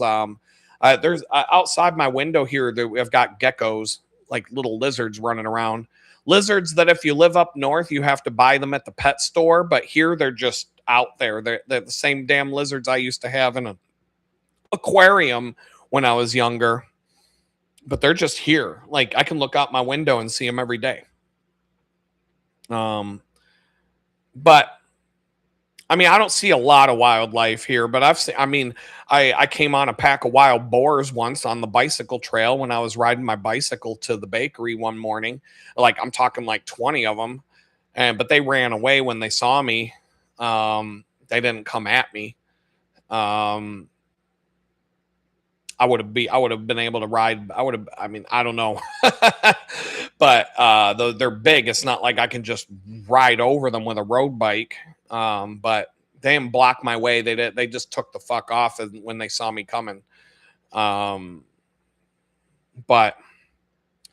so they want you broke, they want you dumb, and they want you sick. So human resources plays a big part in making you broke. They also play a little bit of a part in making you dumb and sick by fucking you over on your health insurance and feeding you a bunch of corporate propaganda and Kool-Aid and bullshit. But really, their main job is to make sure you're all broke because they're in charge of your money. And so, like, what's one thing that I did not talk, I had notes to talk about. Now we're in it. We're going to talk about, we're just going to go down my list. So I don't know if I talked about this one already, but it's in my notes, so I don't think I did. And it's called the non-compete agreement, and that's what's on the thumbnail for today's video. We got this bitch from corporate HR. You just got hired for your job, and now she's handing you this non-compete agreement. Don't bother reading it. Just sign it. Just sign it. It's standard. It's standard. You know, everybody does it. Don't bother reading it. Just flip to the last page and put your name on it. No big deal. Everybody does it. So you sign this non-compete agreement. Now, back in the day, a non-compete agreement, that shit was almost unheard of for an employee to sign a non-compete agreement. And a lot of times the courts won't even enforce these things. But every company for every single fucking job that you get now is going to make you sign a non-compete agreement. But back in the day, these non-compete agreements started out as, let's say that you join a law firm or you're in an ad agency, and let's say it's like douchebag schmuck balls and Fart Burger Incorporated, and you're Mr. Fart Burger, right?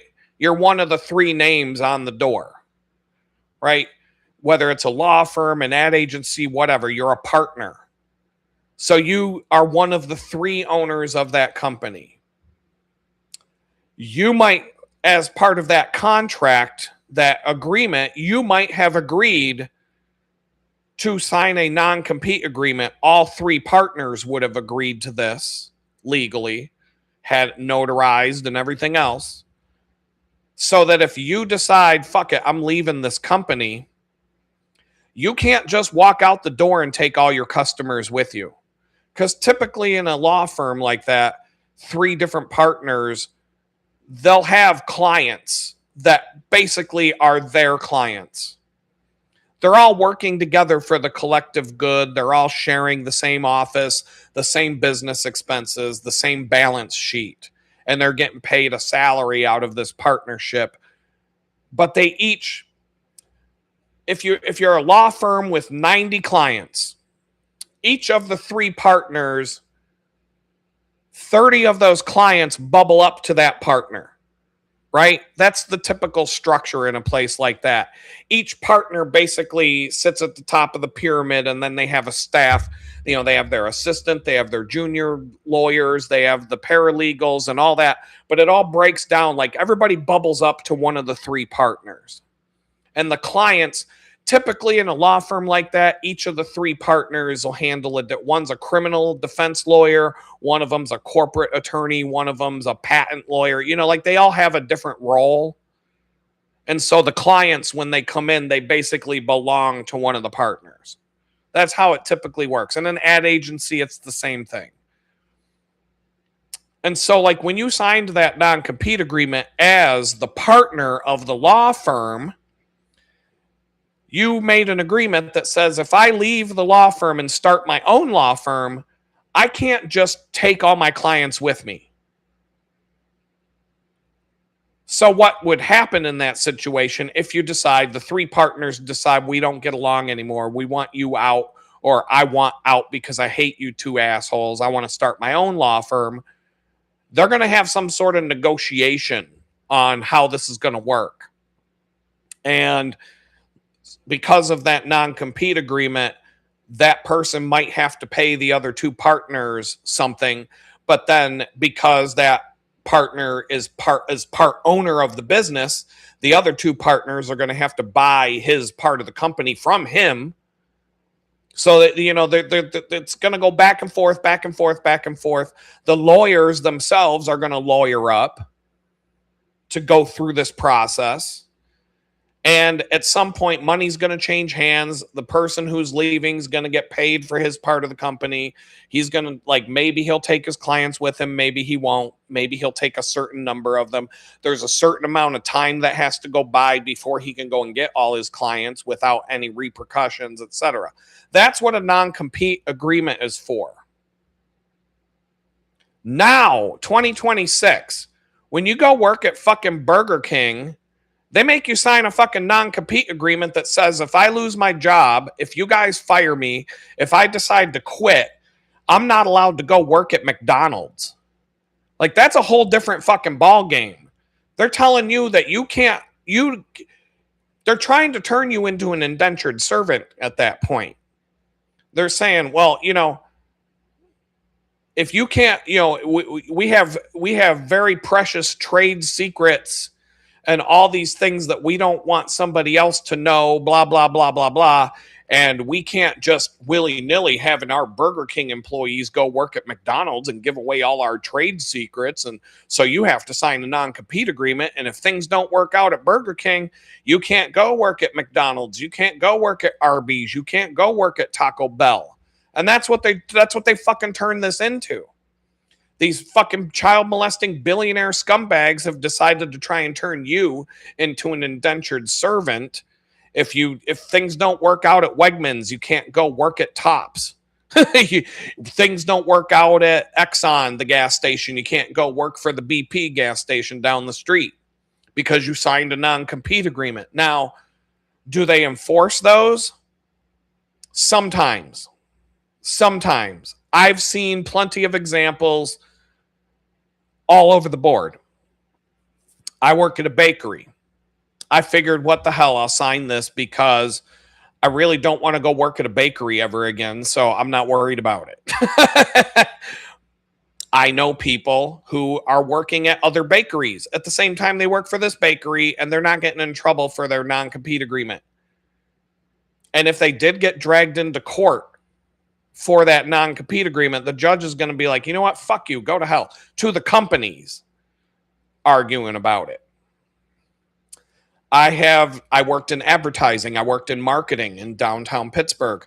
I knew a woman who worked for a large ad agency in downtown Pittsburgh, and she went and got a pretty high position in a different ad agency, not a partner level, but like an account manager. And she left one company to go work for the other, and her former boss sued her for breaking her non-compete agreement because she went and got another job. And when that went to court, she had to lawyer up and she had to fight for this. But the judge threw it out and said, you're not allowed to stop somebody from making a living just because things didn't work out at your company. You're not allowed to just do that to people. So I have those examples, and I know other people who have been through that process. But I have a good friend, and I'm not gonna say names, but I have a good friend who worked for Red Robin. Little step up from McDonald's, but it's the same concept. He worked at Red Robin. He got a better job at TGI Fridays. Somebody at Red Robin found out he went to the other company. And Red Robin sued him for the non-compete agreement, which resulted in a bunch of things. While the case was going through the courts, he wasn't allowed to have a job. He couldn't go work at any restaurant because it was a breach of the non-compete agreement. TGI Fridays fired him because Red Robin threatened to sue TGI Fridays for having him. So they sued him for breaking the non-compete agreement. And they sued TGI, or they were threatening TGI Fridays, and they were like, we don't want that. You're going to have to go. Sorry, you're fired. So he lost his job. They dragged him into court. Now, this is Alaska. This is a Republican state, which I'm not sure what Texas would do, to be honest, because Republican states are more likely to fuck the poor people and side with the business owner, in my opinion. Pennsylvania is a little bit more blue, especially downtown Pittsburgh. So I feel like that's why the judge was like, you can't do that to people. But here in Texas, fuck them, they're poor. That's the way I think that the courts would handle it here. But Houston is fairly blue. So I don't know. But it really does depend on whether it's a blue or a red town, how this is going to go. So in Alaska, it's a Republican town. They're going to side with the business owner. The judge ruled in Red Robin. Now, he was making $40,000 a year at Red Robin. The judge ruled in Red Robin's favor, and my friend had a judgment of $150,000 issued against him. So now he lost his court battle for the non-compete agreement because he left his $40,000 a year job to go make like $50,000 at TGI Fridays or whatever. And now he owes Red Robin, according to a court order, $150,000 fucking dollars because the judge sided with Red Robin. So my friend had a good lawyer that he also had to pay thousands of dollars for while he wasn't working, collecting unemployment. And so the lawyer, after the case was done, filed for bankruptcy on his behalf. And so the bankruptcy went through. So now he no longer owed Red Robin $150,000. That's wiped out from the bankruptcy. And he got to walk away from all of his personal debt. Because when you go bankrupt, your bankrupt. You walk away from it. It's all or nothing. So he walked away from all of his debt. He had personal debt, but he wasn't like in dire straits. He was paying off his debt. He wasn't like it was the court case that bankrupted him. And so he had to pay like another $3,000 to file for bankruptcy and have a lawyer do it. And he won, and he walked away from all the debt. But he still was not a court order. He had a court order saying he wasn't allowed to go work at a restaurant ever again, or for a long period of time. And that's all this dude had ever done. His whole life was working fucking restaurants. But now by law, he's barred from going to work at restaurants. Once again, you get a job at McDonald's. If shit don't work out, you're not allowed to go work at Burger King because you signed a non-compete agreement. That's not partners in a fucking law firm trying to protect their business assets and trying to protect their bottom line. That's human resources treating you like you're a worthless piece of shit. You're an indentured servant, and fuck you. Why? Because we can. What are you going to do about it, you lowly scumbag peasant piece of shit? Fuck you. That's what they're doing to you. So a lot of courts will look at it like, no, you can't do that to Pete. You can't do that. You can't take your fucking McDonald's fry cook and tell him he can't go work at Burger King because shit didn't work out here. Get the fuck out of here with that. And they'll throw it out of court. Some of the judges will. But you never know what they're going to do. Because the judge is going to do whatever the fuck they want. And maybe Red Robin showed up. And this was speculated that maybe Red Robin, put some money into the judge's hooker and blow fund, and all of a sudden the judge ruled in Red Robin's favor because hookers and blow go, you can make people do a lot of things by greasing the skids, if you will. You pay the right people the right amount, you pretty much get whatever you want. How do you think these billionaire pedophiles get away with raping kids? There's a lot of money changing hands right now. So that's what happened to my friend. He wanted to go from Red Robin to TGI Fridays, and it was going to cost him $150,000 while he's living on unemployment with a court order saying he's not allowed to go have a fucking job again. So he left. He got out of the state. He moved all the way to fucking Baltimore and started his life over. And now he's doing well. Everything's where he got out of the restaurant industry. He's doing different things. He's fine. In fact, it was a blessing in disguise because the bankruptcy released him from all of his debt, and he was able to start over from nothing, move to Baltimore, start over again with no debt. And, the Sharks came a-calling, because as soon as the Sharks found out he had no debt, they're like, here's a credit card. You're pre-approved. And boom, boom, boom, boom, boom. He's right back in it. Fresh chum in the water. Sharks are going to circle. So he said the bankruptcy was like the best thing that ever happened to him in terms of being approved for credit. He said, it's like, I could get credit for anything. When I was paying my bills, when I was being a responsible user of credit, I couldn't get a loan for anything. As soon as I filed for bankruptcy and I'm back to zero, they're like, we'll give you $100,000 for a car. We'll give you a loan for a Lamborghini if you want. Like they give money for whatever the fuck you wanted all of a sudden. It's like, it's the best thing that ever happened to me. But at the time it wasn't, because that's a lot of stress to go through when you're going to go from, things didn't work out at Burger King and then you get sued because you got a job at McDonald's and then they put a judgment on you for 150 large. Yeah, that's not going to be a good day of your life. And this is the fucking bullshit they're getting away with. And we've talked about so many other things that they're getting away with. This is just another one for the pile, the fucking non-compete agreement. And so I've got more non-compete agreement and stories. In fact, I would personally, like back when I had control over my career, I've turned down jobs because I didn't like the agreement. Because I'll read that stuff. Even though they don't want, I'll be like, yeah, I'm actually going to read this. So I'll get back to you tomorrow on that. And I'll actually go through it and read it. I've actually told people I wouldn't come to work for them if they don't change. I've had people change the wording of those agreements, or I'm not going to take the job. And I've got them to do it because I had the balls to stand up for myself and say, you're basically telling me here that I'm never going to be able to work in my career again if this don't work out. So I'm just not going to come work for you. How's that sound? And then they'll turn around and say, well, we can make some adjustments to that. And they did. So, I mean, if you got the upper hand, if I was in a desperate situation where I just need a fucking job, I'm just going to suck it up, sign the agreement. It might say that you can't find a competitor. You can't go work for a competitor for 2 years. And if things don't work out, you might, but you can go work for a competitor.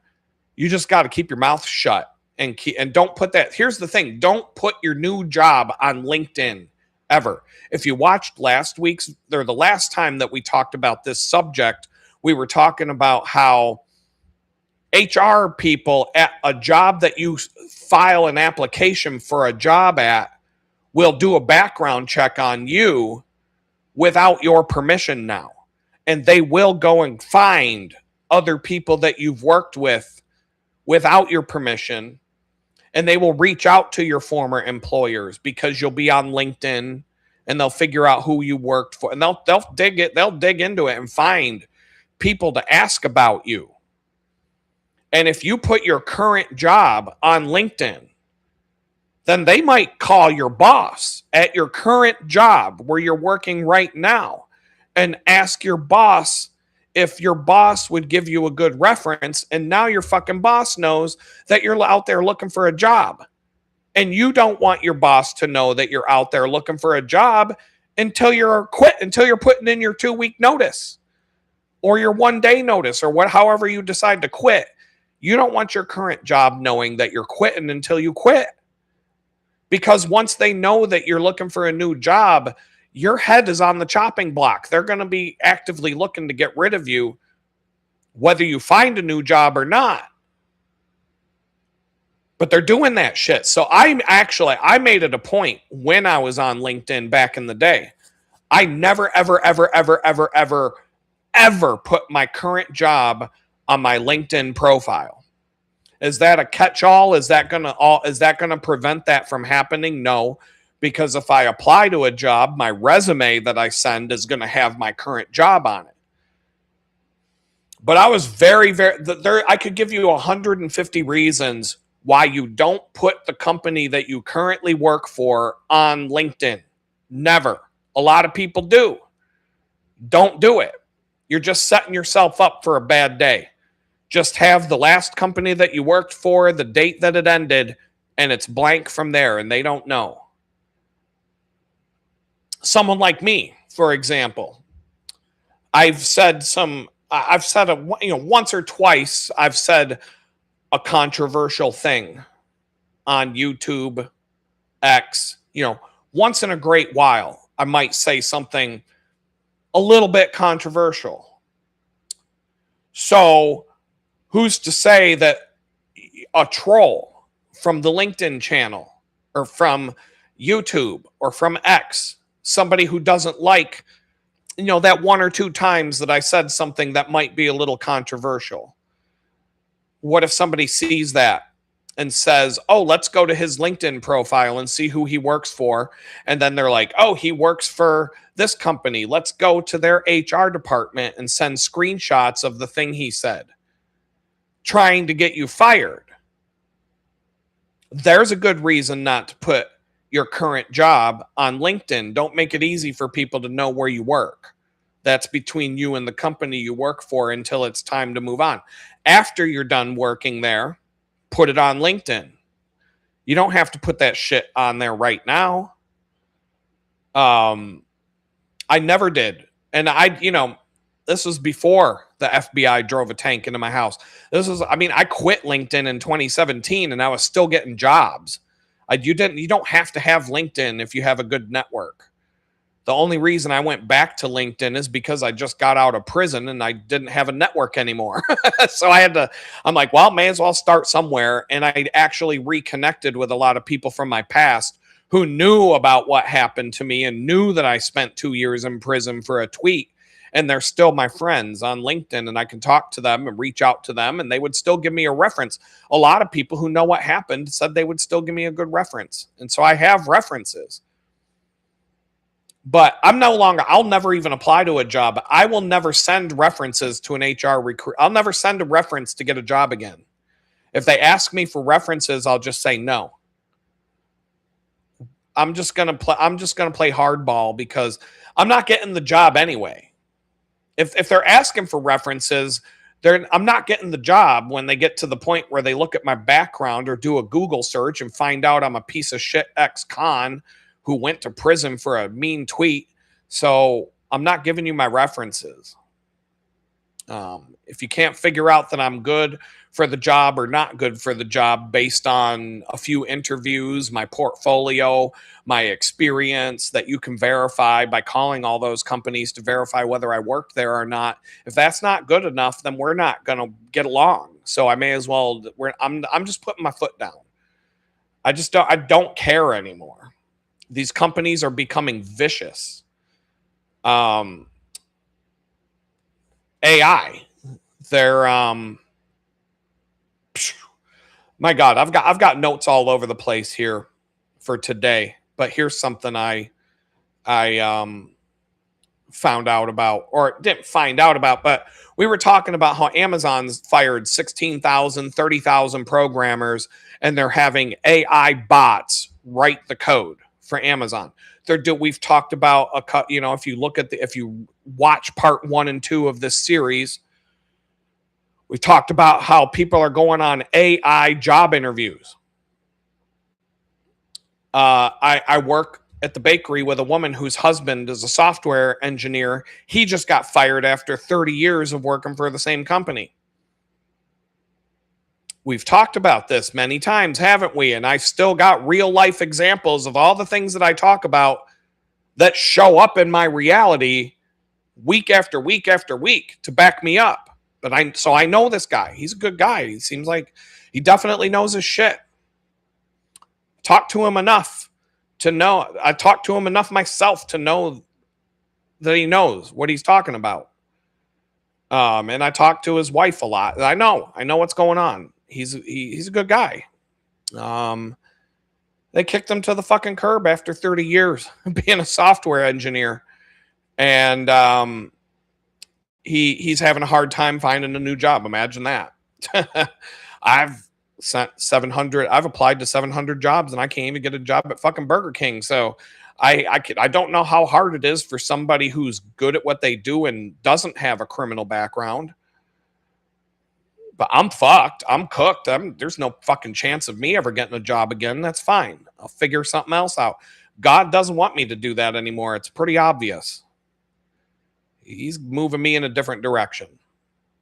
I can show you some of the cool stuff I'm doing actually later on before we quit today. So this has happened to me and I won't do it, but she was telling me the other day that he got a job interview with an AI bot. He has to go on a fucking AI job interview. And they're telling him that he has to record a video of himself answering a bunch of questions and then send it to the company. And that's part of the job interview process and blah, blah, blah. I'm like, if you don't have 30 minutes to do a fucking Zoom face-to-face, Zoom is fine. I mean, I don't even think that's a big deal. Especially if it's going to be like a remote job. Of course you're going to do Zoom. But if you're too good for the room that you ain't going to even give some... Here's the thing. If the company asks you for a video AI interview where you get interviewed by a fucking chat bot, your chat GPT is doing the fucking job interview and you got to answer all those questions on video. 100% a human being is not watching that video ever. When I post a video to YouTube, you've noticed if you go down to the description below, make sure you hit that like button, make sure you hit that thumbs up, smash that thumbs up if you haven't done so yet, ring that bell, hit the subscribe button, all that stuff, right? But if you go down there, look at the description that pops up, you'll see a button that says show transcript. So YouTube's AI takes everything that I say and puts it into a transcript that you can look at side by side with the video and read the video. I use it all the time. That's how I make my video descriptions. I don't write that shit. I copy and paste the transcript into Grok and I say, give me a description based on this transcript. There you go. And then I paste it into the description field for the video. And then I read it and I make sure I'm like, I'll change it around and I'll mess with it. But I don't write that from scratch. I don't got time. I don't got an hour and a half to write video descriptions. I got about 5 minutes. I got to move on. I got other things to do, especially when YouTube's not, YouTube's going to shadow ban me and not let my channel grow. So I'm not going to spend time. So I have ChatGPT, right? I have Grok, ChatGPT, Gemini, Claude, whatever AI bot I feel like having write the description for my video for me. I do it like that. And, but so when you go on an AI job interview, human beings not even watching the fucking video. It's the video is being digested by the bot, and the bot is making the decision whether to hire you or not. A human being isn't even involved. So I'm not playing that game. I'm not gonna be that much of a fucking cuckold that I'm gonna sit there and go through that humiliation ritual of getting a job interview from a chat bot. No, fuck you. I'll be homeless. Okay, let's just put this with the disclaimer. Not only would I rather be homeless living under a bridge in downtown Houston sucking dick for crack rocks before I would ever kill myself, I would also find myself living under a bridge in downtown Houston sucking dick for crack rocks before I would ever go on an interview with an AI chat bot doing the fucking interview. So we're done. That you can add that to the list of things I won't do. You will sooner find me sucking dick for crack, living under a bridge, homeless, than you would find me going on an AI chat bot led job interview without a human being in the room. So we'll draw that fucking line where it needs to be drawn. And so that's where I'm at there. So now we've already talked about they're using AI for the job interview. Can't talk to a human being. You send your resume to the company. It doesn't get read by a human being. It's a chat bot that looks through your resume and decides whether to bring you in for an interview. And then when they bring you in for an interview, you're getting interviewed by a fucking bot. You don't get to meet a human being yet. And then when you get the job, you're just there to train an AI bot to take your job away from you so they can kick you to the curb. Oh, we're just going to have an AI bot write all the code now. We don't need you anymore. Thanks for training the robot. Bye. Right? Because that's what they're doing now. Amazon's doing it. All the big companies are doing it. And I just found out today, Facebook, Meta, the company that owns Facebook, we've talked about this on previous episodes, that the companies are putting monitoring software on your company computer that looks at every single thing that you do. They're looking at you through the camera. Even if you have the camera turned off, they can still watch you through the camera. They are tracking everything you do on the computer, everything you type into the keyboard, whether you hit send or not. Like, let's say you go to Slack.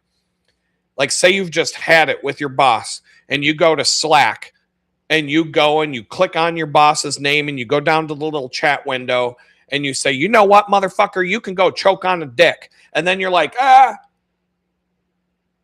And then you're like, delete, delete, delete, delete, delete. And you're like, you know what, I'll just wait. I'll just wait to hit send on that. I'm not going to send that today. Too late, motherfucker. They got you already. You don't have to hit send in Slack when you told your boss to go choke on a dick. They already know.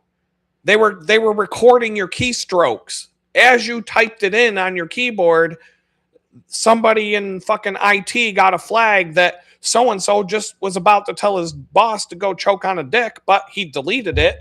They got your whole paper trail, dog. They got it all. You can't even do that. You can't have a change of heart. Like, you know what? I'll tell him to go choke on a dick tomorrow. I think, if I just get a good night's sleep and think it through, maybe. Actually, here's a story. Just came to mind. It's the live stream. You never know what's going to happen. So I never met somebody the whole time I'm in prison who had the same charges as me. Interstate threats, threatening federal officers for a mean tweet. I met a guy in one of my stops along my journey who was a software developer, a JavaScript developer. He worked for software companies making 200 grand a year. And he lived in Boston and he worked for a company in Rochester, New York. I could tell you his name. I'm just not going to say names today. He got drunk and he got mad at his boss one day. And like I was just about to say, he didn't go to Slack. He went to his email and he typed out an email about, you know what, you motherfucker, you fucking suck.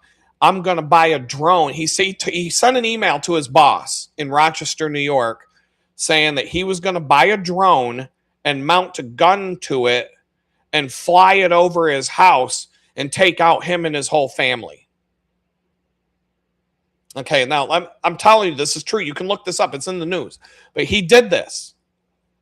Drunk off his ass, got mad at his boss from Boston to Rochester, New York, sent his boss an email saying, I'm going to get a drone, mount a gun to it, fly it over your house, and take out you and your whole fucking family.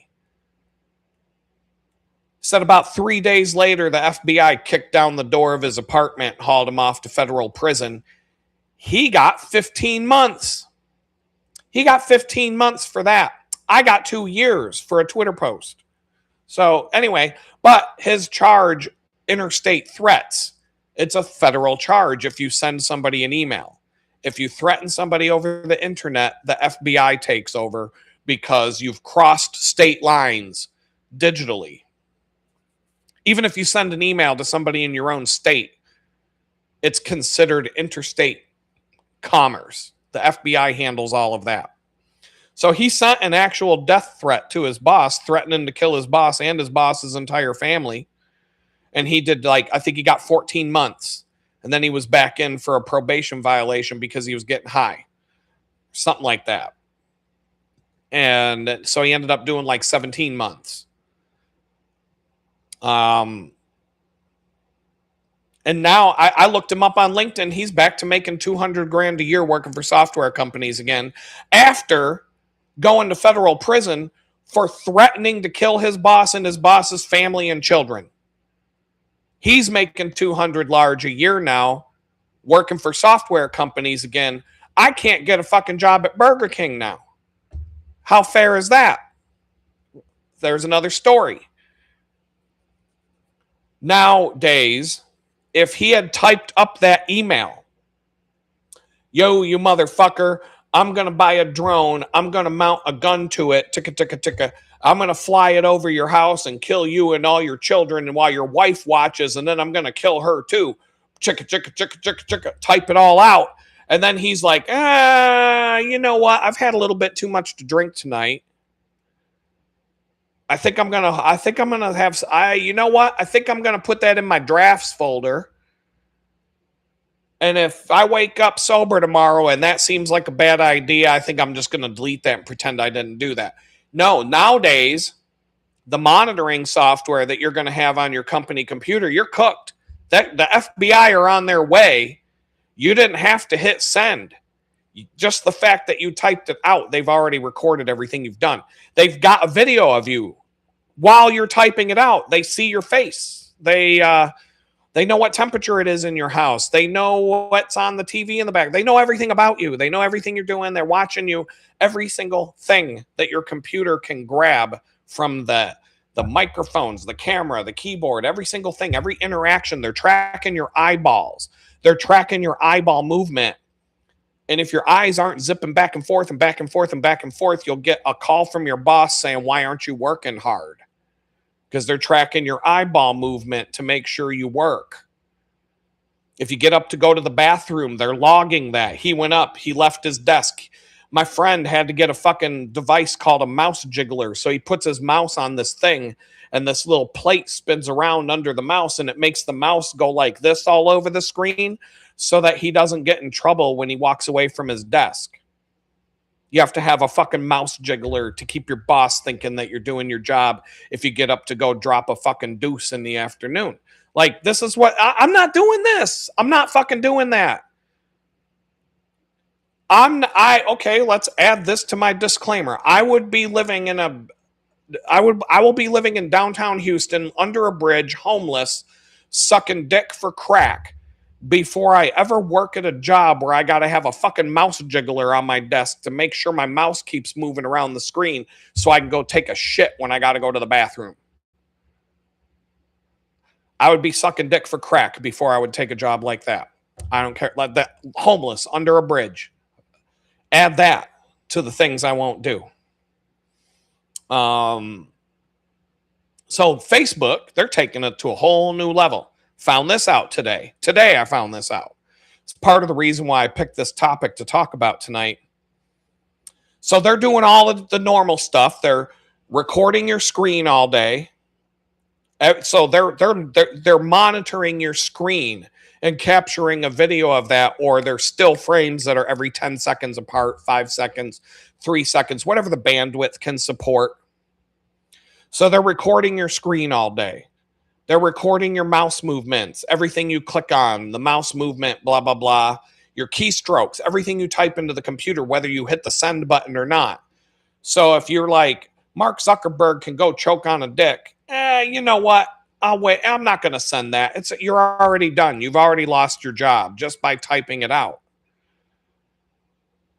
Now they're making you, if you're a Meta employee, you work for Facebook, they're putting another app on top of that watches everything you do and records everything you do to train AI bots to do your job.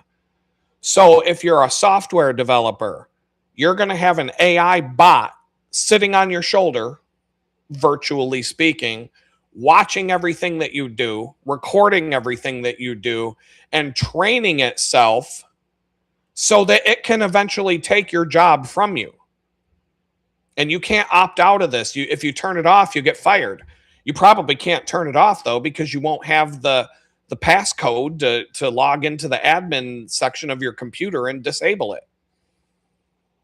You'll be fired immediately if you try if you're an executive, if you're like a manager, you've got the AI bot watching you manage shit to learn how you do the management job so that they can have the AI robot take your management job away from you. It's just going to be a bunch of fucking robots working at these companies. And I think it's really funny that the AI job replacement right now, they're kicking all the smart people out of smart people jobs first. You know, when I was a kid, we were watching the movies about the future. We're going to have these fucking robots that do your chores, robots that clean your house and cook your dinner and make your bed and so that you can go do smart people things all day. Like, what did we fucking get? We got the Roomba, the stupid little fucking vacuum cleaner that bounces off the walls with a couple of little brushes and doesn't actually fucking get any of the dirt off the floor. And it just goes bang, bang, bang, bang into the fucking wall and can't find its way back to the charging port when it's done. And you come home to a dead fucking Roomba vacuum in the middle of the fucking room. Or maybe it just fucking decided to go down the stairs and end its own life because it's sick and tired of bouncing off the walls all day. That's what we got for the robot to do our fucking chores. But they're replacing all the people at smart people jobs with bots and then throwing the smart people out into the street to go clean toilets and flip burgers at Burger King and work at the fucking grocery store and all these fucking shit jobs. They're going after the smart people jobs first. And like, you think you're a doctor? Oh, you think a doctor is going to be safe? Guess you've never watched Star Wars before. I've watched the entire fucking Star Wars universe all the way from the Acolyte all the way to The Last Jedi and The Rise of Skywalker and every single fucking thing in between that you could possibly watch.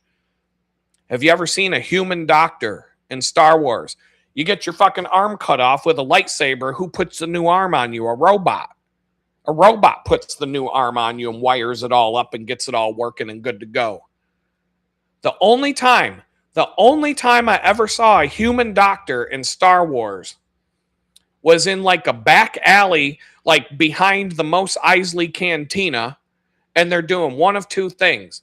They're putting like cybernetic implants in people, like a bionic eye or a robot arm or something like that, that the person who's getting it doesn't want the Empire to know about it, doesn't want to be registered in the Imperial database of getting an illegal cybernetic eye, right? So you go to the human doctor in the back of the Mos Eisley Cantina, take a couple shots of blue whiskey, and get your fucking eyeball redone with a robot eye, and hope he doesn't fuck it up and hope he uses a clean knife.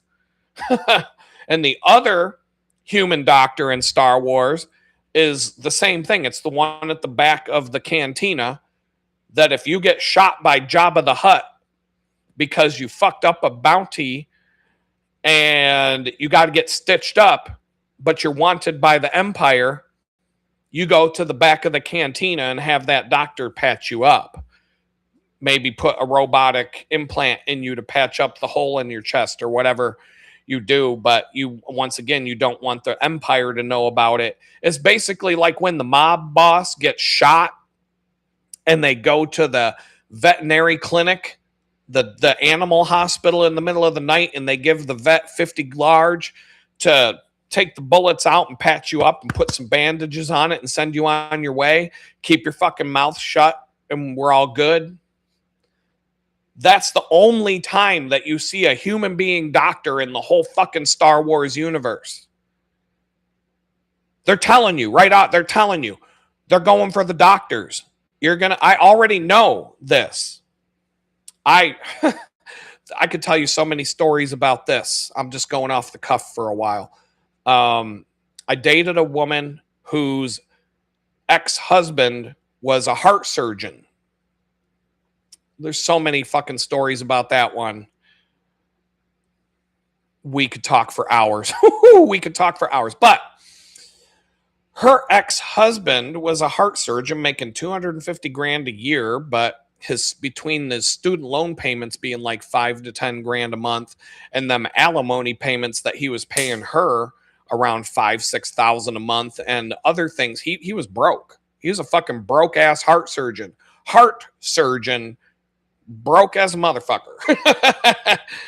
And they were teaching him how to use computer. They basically had, this was back in like 2000. I'm going to say it was maybe like 2005, 2006. They were training him to use a computer to do the heart surgery so that a human being doesn't have to do the surgery. It's a robot run by a computer, but you, the heart surgeon, sits behind the desk and controls the fucking robot. Okay? And this was in like 2006 that they were teaching him to start using a robot to do heart surgery while you just sit at a desk. Which meant, and I mean like remote heart surgery where you could sit on a desk in like Cleveland and work on somebody in fucking Florida. And these are Windows. And I'm like, well, is that a fucking Mac or is it Windows? And they're like, what's Windows? I'm like, well, fuck. What happens when the blue screen of death shows up in the middle of fucking heart surgery and you got to command or Control Alt Delete to reboot the fucking computer in the middle of the surgery? That really is the blue screen of death. We called it the blue screen of death and you couldn't fucking use a Windows computer for a week to do anything for a week without getting at least one blue screen of death. You were getting a blue screen of death if you used a Windows machine for a whole week. You weren't getting through that fucking week without having to Control Alt Delete that motherfucker and reboot it. Blue screen of death. You all know, if you used Windows, you know, you've had the blue screen of death. It tells you right there, something went wrong. We don't fucking know. Can hit Control Alt Delete and try it again. So that's what they're using to do heart surgery in the middle of the 2005 era. Now what are they going to do? That guy, the heart surgeon, with all that fucking medical school debt and that alimony to his ex-wife and everything else under the sun that he's paying, now he's training a robot to do the heart surgery so that they can just kick him to the fucking curb, and now he's going to be living under a bridge in downtown Boston sucking dick for crack rocks.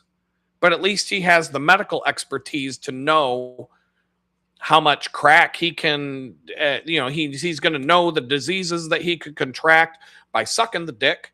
And he's going to know the effects that the crack rocks will have on his body because he went to medical school for that. But that's about what your fucking medical degree is going to be worth. If you're going to medical school right now and you think you're going to be able to pay off your fucking medical school bills by getting a job at McDonald's because that's all that's left.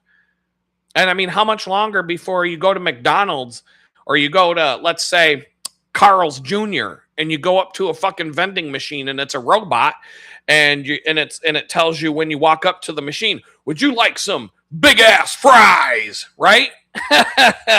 And then you tell it what you want and you scan your barcode and it tells you, and then it shoots out an empty burger container with no burger in it and then pours pop all over it and tells you to get on your merry way. And then when you get mad and you bang on the fucking thing because you're pissed off about it, it shoots poison gas in your face and you pass out and the police come and get you. You know, where have we seen that before? If you know, you know. If you don't, you don't. So if you go to if you're in medical school right now, like what the fuck are you doing? You're by the time you get done with medical school and you get to the hospital, they're already doing surgery with the robot and they're just going to kick you to the curb and have AI take over the heart surgery. Fuck that shit. I would rather die. That's what I used to say when I found out that they were doing heart surgery with a Windows computer and a fucking robot. And I know about the blue screen of death because I have to reboot my goddamn Windows machine 3 times a week for that alone.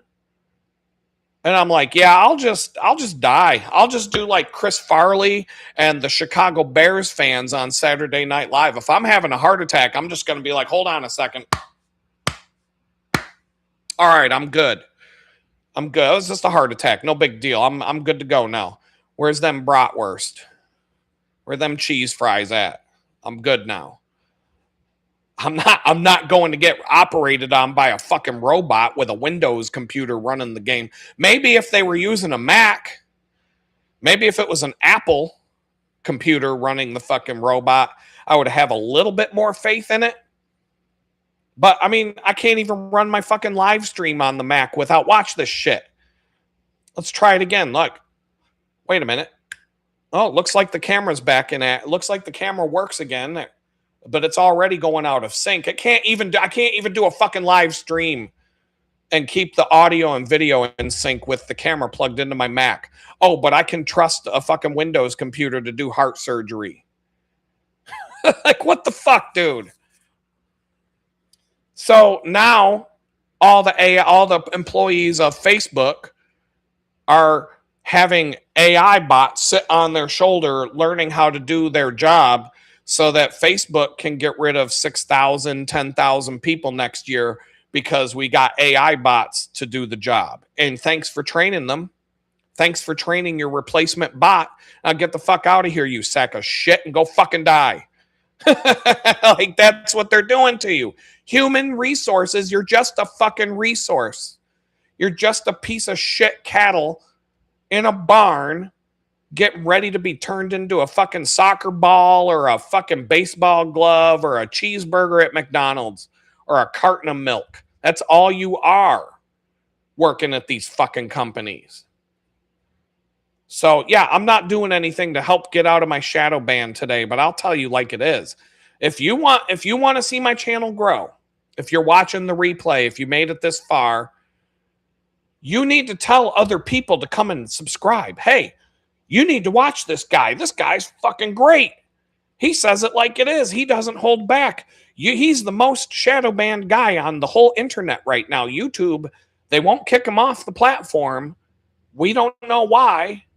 They just keep letting him go and letting him go, but they won't. They've locked his subscriber count at 1,220 subscribers for the last 19 months, and they won't let him get one. They won't even let him get one new subscriber. He's put out 400 videos in the last 2 years, and they won't let him have a new subscriber.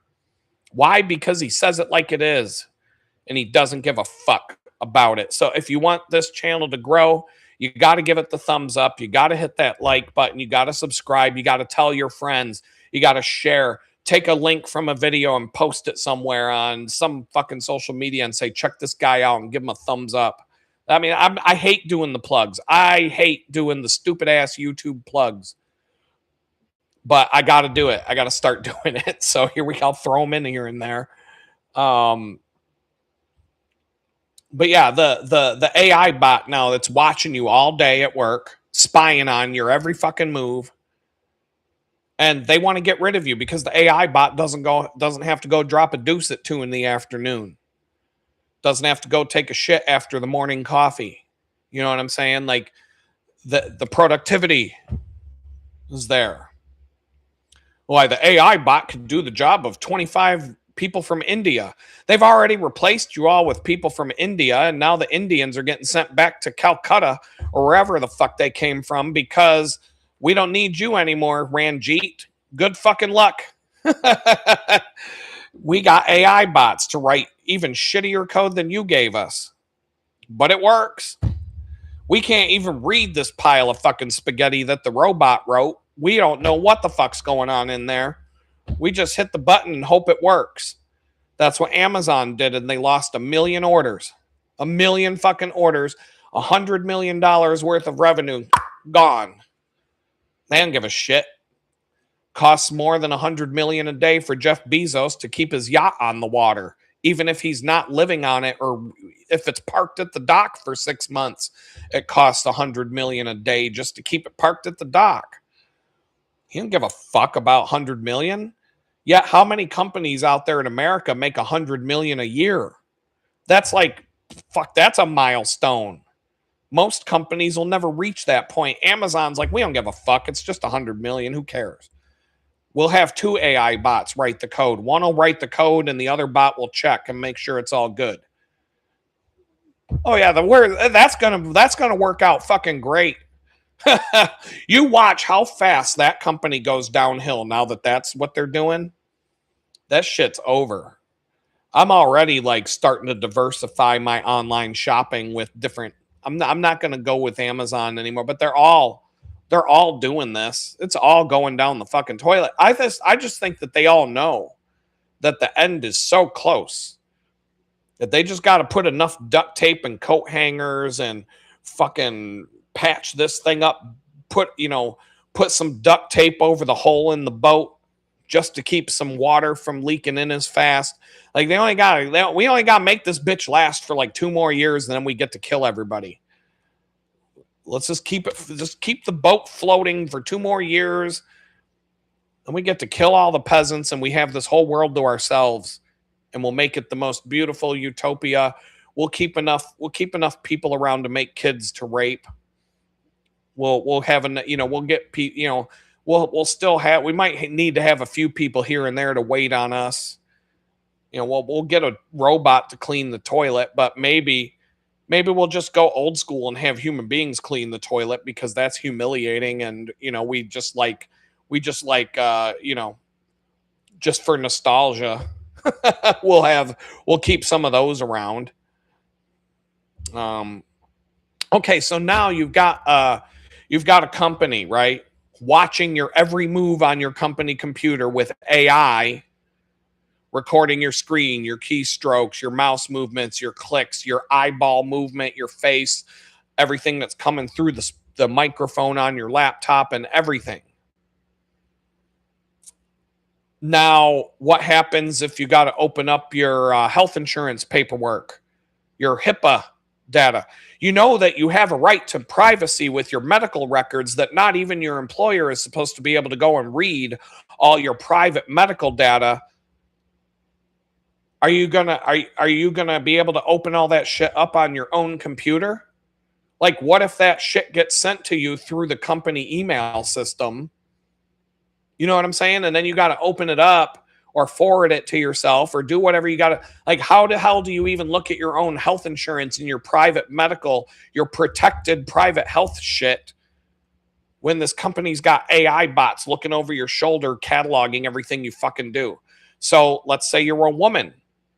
You don't think the company's going to know that or you don't think that your boss is not going to know you're pregnant when you're a month into your pregnancy and you went to the fucking gynecologist and got on your pregnancy regimen or whatever, you got your appointments booked and all that. Now they know that you're pregnant and they're looking at like, oh shit, this chick's going to be gone for 3 to 6 months on maternity leave. We got to fire this bitch before she does that. Get somebody else in here, because that's going to be an empty seat at the office that we got to keep paying for while she's out having that fucking baby. We got to get rid of this bitch. Find a reason to fire her. So, because we can't fire her for having a baby, even though they can. I got fired for having a baby, and I'm a man. So, I got fired for going to the hospital for the birth of my son. I got fired for that from a job. So, don't say it can't happen. It happened to me, and I wasn't even the one giving birth. So if you got, like I said, the company's AI scanner is watching your every move, everything that comes up on that screen, and they see that you're pregnant, you got about 2 months left. You got a 9-month pregnancy ahead of you, and you got 2 months to find a new job, because they're going to find a reason to fire you so they don't got to pay your fucking maternity leave. And don't think that that's not going to happen. That shit's already happening. That you work for fucking criminal scumbags. The CEO of your company probably rapes children and has a federal government covering it up for him, as long as he's, as long as he's delivering his government contracts. He's delivering the fucking bullets to the military according to the rules of it. He can rape all the kids he wants. Halliburton, McDonald, Douglas, right? Boeing, all the companies.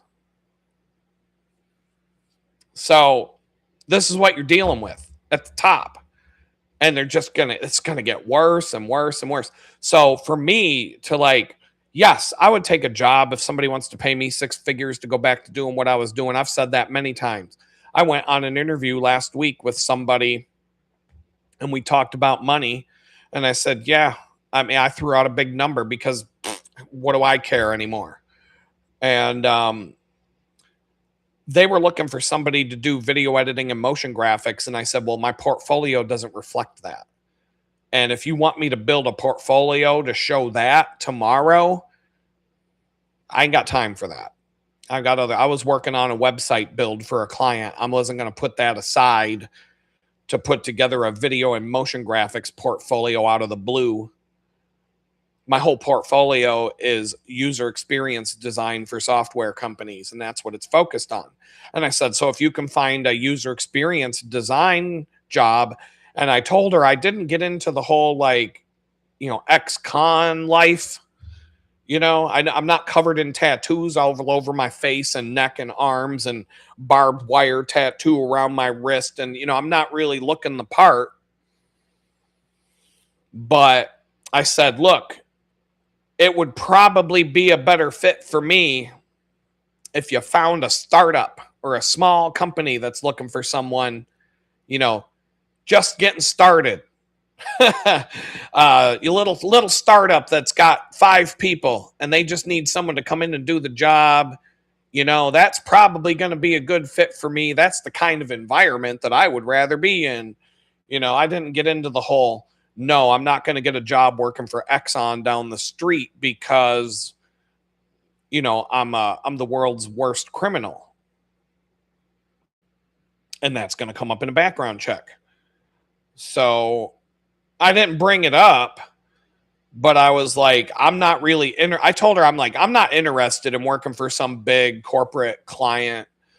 I'm like, startup or temporary thing, or something that you can just get me in the door, because it was a recruiter based in Houston that saw my resume and wanted to talk to me specifically about an opportunity she was trying to fill. But I said, I can't give you what you need for that tomorrow. So unless you can tell your client, well, to just take his word for it, he can do it without any proof.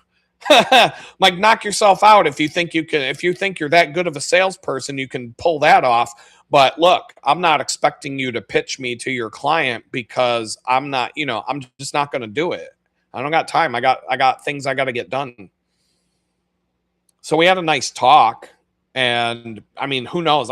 Maybe she looked me up on Google after the fact and was like, oh my God.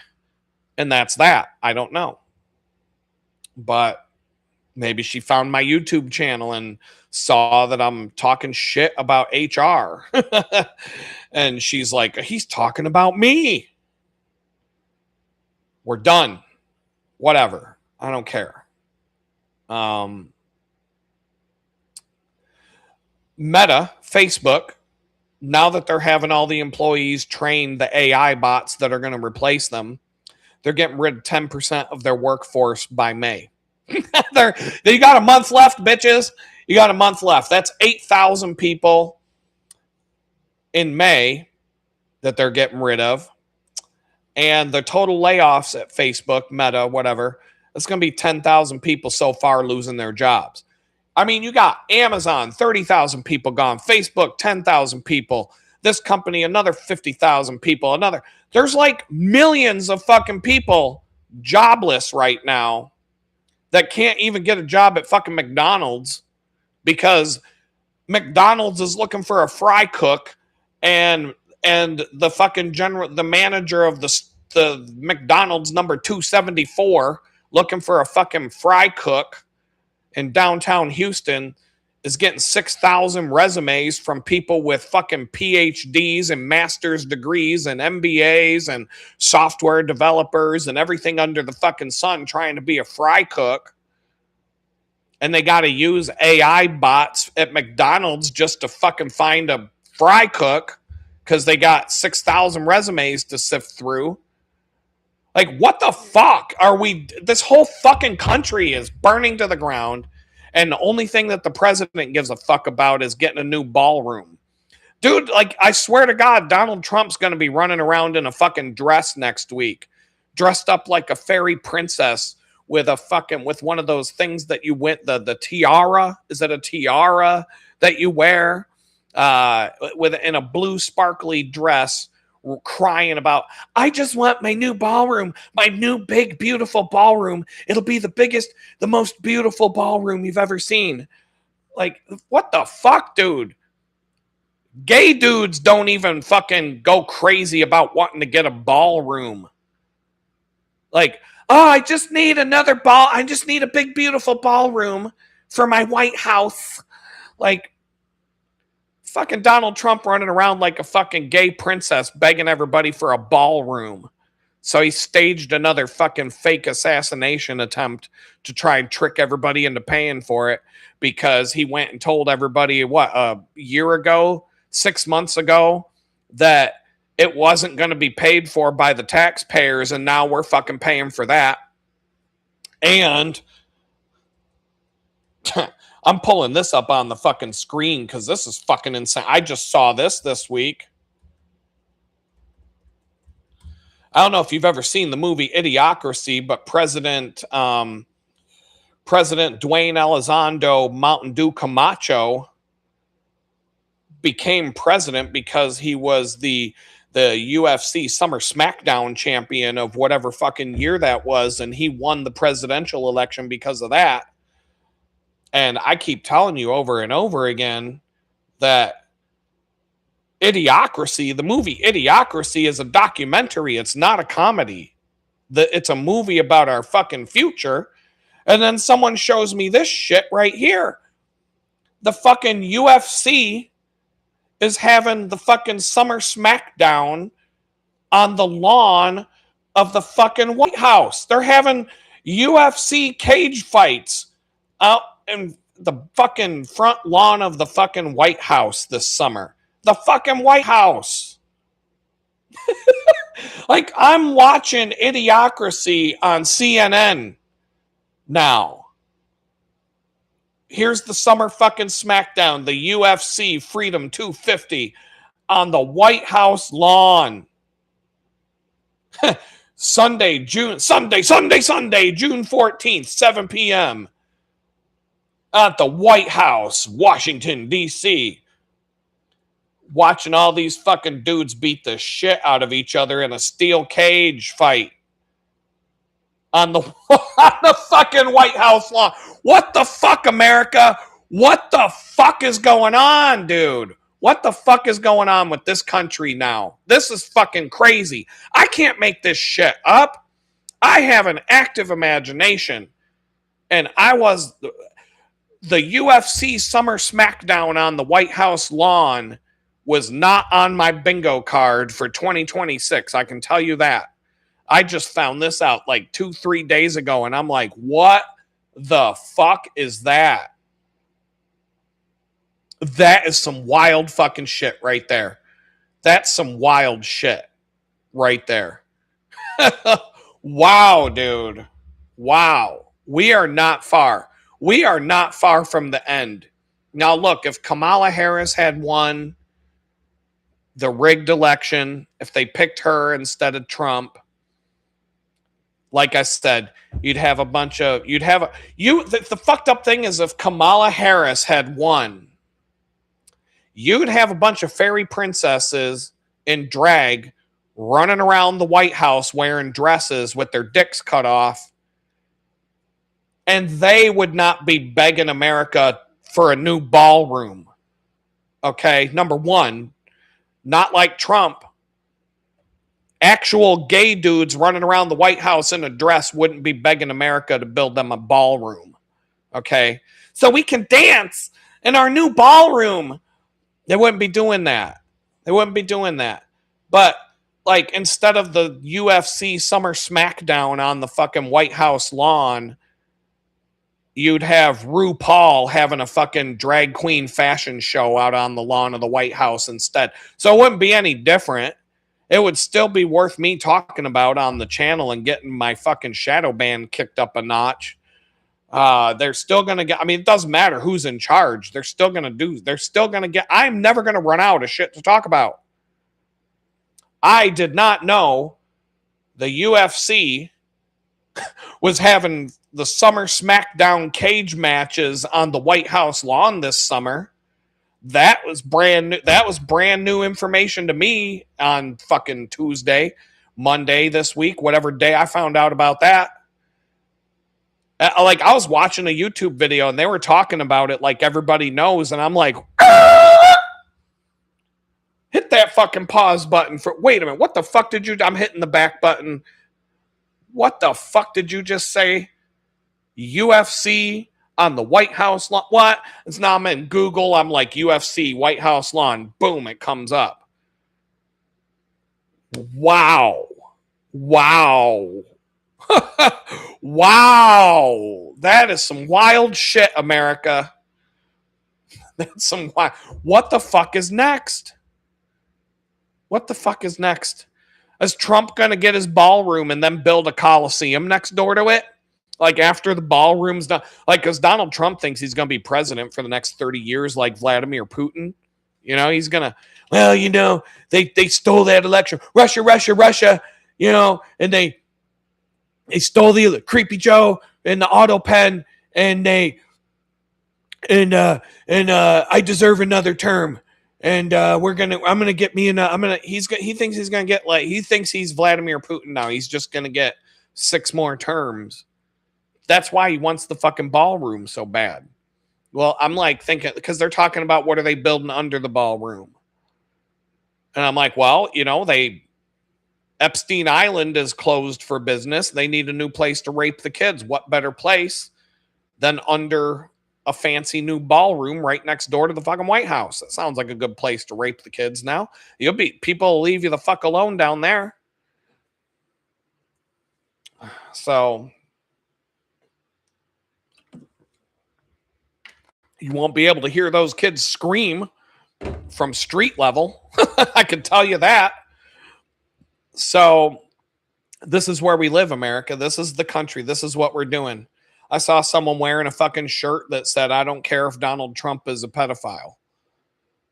Dirt hillbilly. I'm MAGA. MAGA, if you don't like raping kids, you ain't MAGA. You ain't America first if you don't want to rape kids. What the fuck is wrong with you fucking assholes? Like, I don't care what political fucking party you are. The Democrats suck dick. The fucking Republicans suck dick.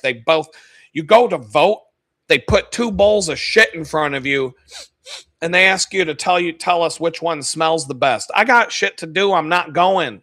I'm not going to the voting booth. I don't give a fuck who wins. Y'all tell me, oh, you're just throwing away. No, I'm not. I'm not throwing anything away.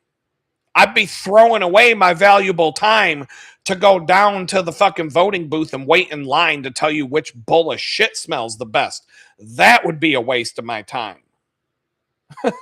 That would be throwing something away. I could be sitting at home watching fucking Star Wars again or something.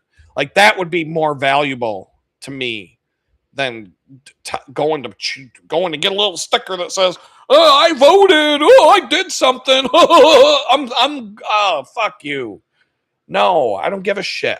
My mom, bless her heart, she's no longer part of it. My mom don't have to watch this retarded ass shit show anymore.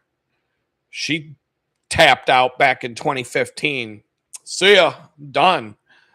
Not on her own accord, cancer. She could have gone to Central Tractor and put a stop to that, but she chose to, go the fucking hospital route and, go through the chemotherapy and all that shit. And yeah, look what that did. She's gone. That's what it did. So, like I said, go to Central. You know what to do. If you got cancer, go to Central Tractor, $15, get a tube of go home. A couple weeks later, you're good. I've been told from the horse's mouth. So anyway, my mom, she don't have to watch this fucking shit show anymore. But there was a time that my mom said to me, I'm never fucking voting again. And I got mad at her. I'm like, Mom, what do you mean you're never voting again? Don't you want to have a say? Don't you want to have a say in your country? You're just going to let these people walk all over us and not have a say in it? And she's like, she basically said it like it is. She's like, these people don't matter which one of these fucking ass clowns you vote for. They all suck. And I'm like, well, you do have a point there, but go vote in the primary. Like, go vote in the local election. Maybe you can get someone who's not a bag of shit. Maybe you can get Karen kicked off of the fucking maybe you can make Karen lose her job as president of the HOA, right? If you go vote for someone else, like, start locally, right? But no, she's like, and now I'm like, yeah, I understand. After 2020, I was like, yeah, I've watched Mexican cartel elections rigged by the cartel where they burn the ballots out in the street and just tell you who fucking won and you just got to eat it, that were more legitimate than the 2020 election. I don't care whether you're a Democrat or a Republican. Remember, we were just talking about 300 people showed up in downtown Pittsburgh to watch a slave auction last week. I'm just saying, like, we haven't been able to watch a bunch of rich white guys buy black people in an auction since the Civil War. And we had 300,000 people show up in the fucking parking lot in Pittsburgh to watch the slave auction last week. But, They're not going to go to Washington and demand that the Epstein files get released, are they? 300,000 people won't show up for that. So this is the country we live in, folks. This is the fucking retardation that you're surrounded by every day. And if you think we have a chance to get out of this, like, read your fucking Bible, dude. Your Bible will tell you what's up. Jesus is coming back. I don't know. It seems to me, I mean, how much worse can it get? But I hate to ask, because every time I ask, next week shows up and I'm like, oh, okay, yeah, that's how much worse it could get. Well, now how much worse can it get? And then another week or two goes, oh, well, fuck, I didn't see that one coming. Didn't see the UFC Summer Smackdown on the White House lawn. Well, now how much worse can it get? Like, we're going to watch human sacrifice rituals on the White House lawn where J.D. Vance is going to cut the head off of a fucking baby and drink the blood and throw it out into the fucking crowd so that somebody can catch it, like the garter off of a new bride at the wedding party when she throws it up in the fucking air. And that's going to be streamed live on Amazon Prime. And people are going to be like, yeah! Like, that's where we're going. And I'm going to be like, all right, Jesus, are you fucking ready yet? Are you coming? How much worse is it going to be, Jesus, before you come? Because when Jesus comes back, he's not going to be nice, people. Read your Bible. Jesus already came as the humble servant who healed the sick, made the blind man see, raised people from the dead, fixed broken bones, and, he did all of those things. And look what happened to him. They're like, fuck you, Jesus. They put a bunch of nails through his arms and legs, hung him up on a fucking piece of wood to hang there and die. Jesus ain't playing when he comes back. If they did that to you, if you came to the world to heal the sick, let the blind people see, feed 4,000 people with a couple of fish and a loaf of bread, all the miracles, and you did all of these great things for the people, and they fucking nailed you to a board and hung you up to die. When you come back, are you going to be nice? We're fucking done. We're done with nice Jesus. That shit's over. You thought the Old Testament God was bad. Wait till Jesus comes back after what you fucking people did to him. It's over, baby. It's over. He's coming with a fucking sword, riding on a fucking horse with lightning bolts shooting out of his eyes, cutting off heads, throwing them into the fucking lake of fire, and purging the earth of all these fucking... And I'm not safe. None of us are safe. According to the Bible, we're all sinners and we all deserve the same punishment. And it's only by the grace of God that we will be saved from that if he follows through on what he said in the Bible, right? As long as you believe that Jesus is the Son of God and he died for your sins on the cross so that you shall have everlasting life, then you're supposed to be saved. But when Jesus comes riding out of fucking heaven on a white horse with lightning bolts shooting out of his eyes and a sword in his hand, and he starts cutting off heads and throwing them in the lake of fire, I'm going to be scared. I hope I'm forgiven at that point in time, but he's coming and he ain't fucking around. And if you don't wake up before then, game over, man. Because he's not coming to fucking heal the sick. He's coming to cut your fucking head off and throw you into hell for all eternity, where the weeping and gnashing of teeth and the lake of fire and all that awaits. You're fucked.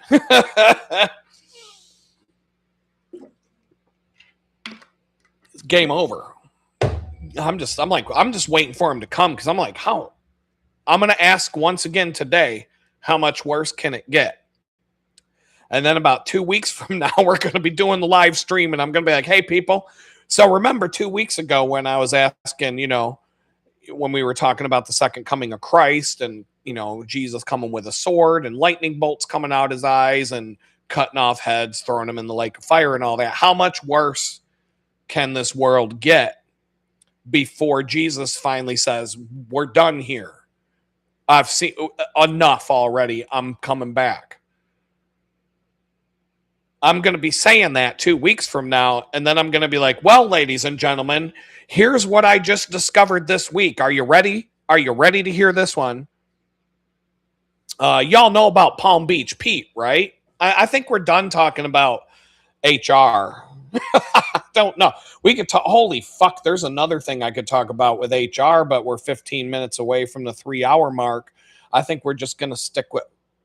We'll just stick with Jesus for a minute more, and then we'll go read. After we talk about Jesus coming back with a sword, cutting off the heads of all the sinners and throwing them in the lake of fire, we'll read Jesus Calling for the day. How's that sound, Blue Sky? So, but for now, I'm going to stick on this topic. I'm gonna bring up a little YouTube video. I got tons of these bookmarked, but we're just gonna. Oh, let's see. I'm sure you've all heard about Palm Beach Pete, right? He's blowing up on YouTube. He's not shadow banned like me. Palm Beach Pete's going viral. He's got millions of followers now, running around Palm Beach, telling everybody that he's not Jeffrey Epstein. But let's just say hello. Let's just say hello to Palm Beach Pete here. I don't even know what. Go type in Palm Beach Pete. I'm just looking for a video that I'm looking for one. What do we got here? Fuck it. I'm just pulling up a random one. I don't even know. I'm probably going to get a copyright strike for this, or I won't be able to monetize the video. But here we go. Here's Palm Beach Pete. Oop, here we go. Okay, well, that camera's working for now. I'm just going to show the screen without me. Here's Palm Beach Pete. Epstein is alive. I'm not Jeffrey Epstein. I'm Palm Beach Pete. And just want to reiterate, I'm Peter from Palm Beach. Have nothing to do with Jeffrey Epstein. He's a very bad person, what he did, obviously, and he is dead. And I'm alive. Epstein. All right, so there's another one. Give me a second. There's another one you should watch while we're here. And I know I can find it if I just scroll a playlist that I stuck it in. Just got to dig. Oh boy. Well, hold up. Let's see. There's a quick YouTube short that really digs into this in about a minute and a half or less. And if I can pull it up, but I bookmarked so many videos. That's 25 minutes. That's not the one we want.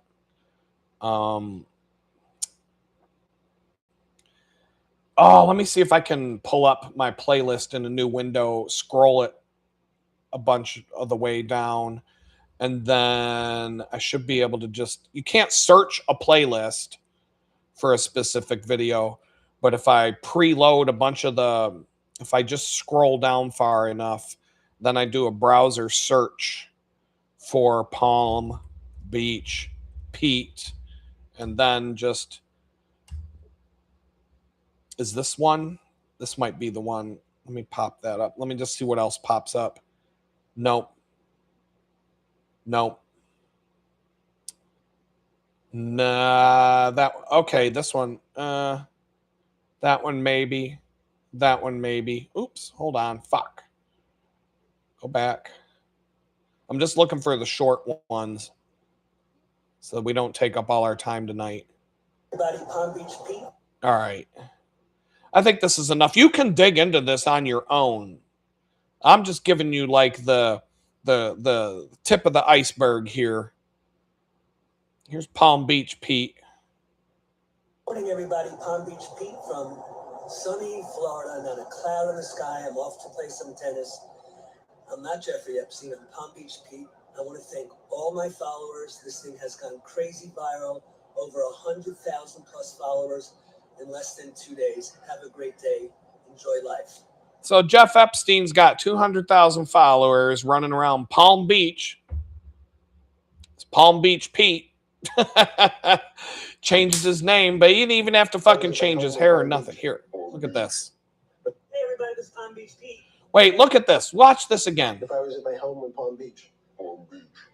Hey, everybody, this is Palm Beach Pete. And my video went viral. Not Jeffrey Epstein. I'm Palm Beach Pete. You've done a great job of changing that vocal tonality, but you can't hide those chompers. It's got the same fucking teeth, same face, same hair. Like what? Here's another one, and then we'll let it go. You can learn all you want about Palm Beach Pete on your own. Palm Beach Pete ain't beating the allegations. Hey, what's up? This is Sunny Weather. Hi, I'm Peter. Peter. Eddie? How you doing? Johan, nice meeting you. One? Johan, nice meeting you. Johan. That's my boy. How are you? There you go. Palm Beach Pete. Palm Beach Pete obviously didn't kill himself, did he? He's living his best life. Palm Beach, Florida. You know, you get to rape kids and live your fucking best life. Remember, I was talking to somebody today about Enron. I was talking to somebody today about how, we'll go back to human resources because it all ties together, right? I was talking about how women don't want a guy who's single. They chase after married men. If I walk down the street with a wedding ring on my arm, I'd get like 3 girls at a time would come up to me and say something like, you know, me and my girls here were about to have a dick sucking contest and we thought you'd be a good judge. You know, that would happen like 3 times a day if I had a wedding ring on my hand. And, you know, I stole that joke from Chris Rock. So, you know, you can call me out on that. I'll probably get a copyright strike for that from YouTube for saying it, but whatever. I stole that joke. But that's what would happen. Girls want married guys. Same thing with human resources. If you are unemployed, you are now unemployable. Companies don't want to hire you if you don't already have a job.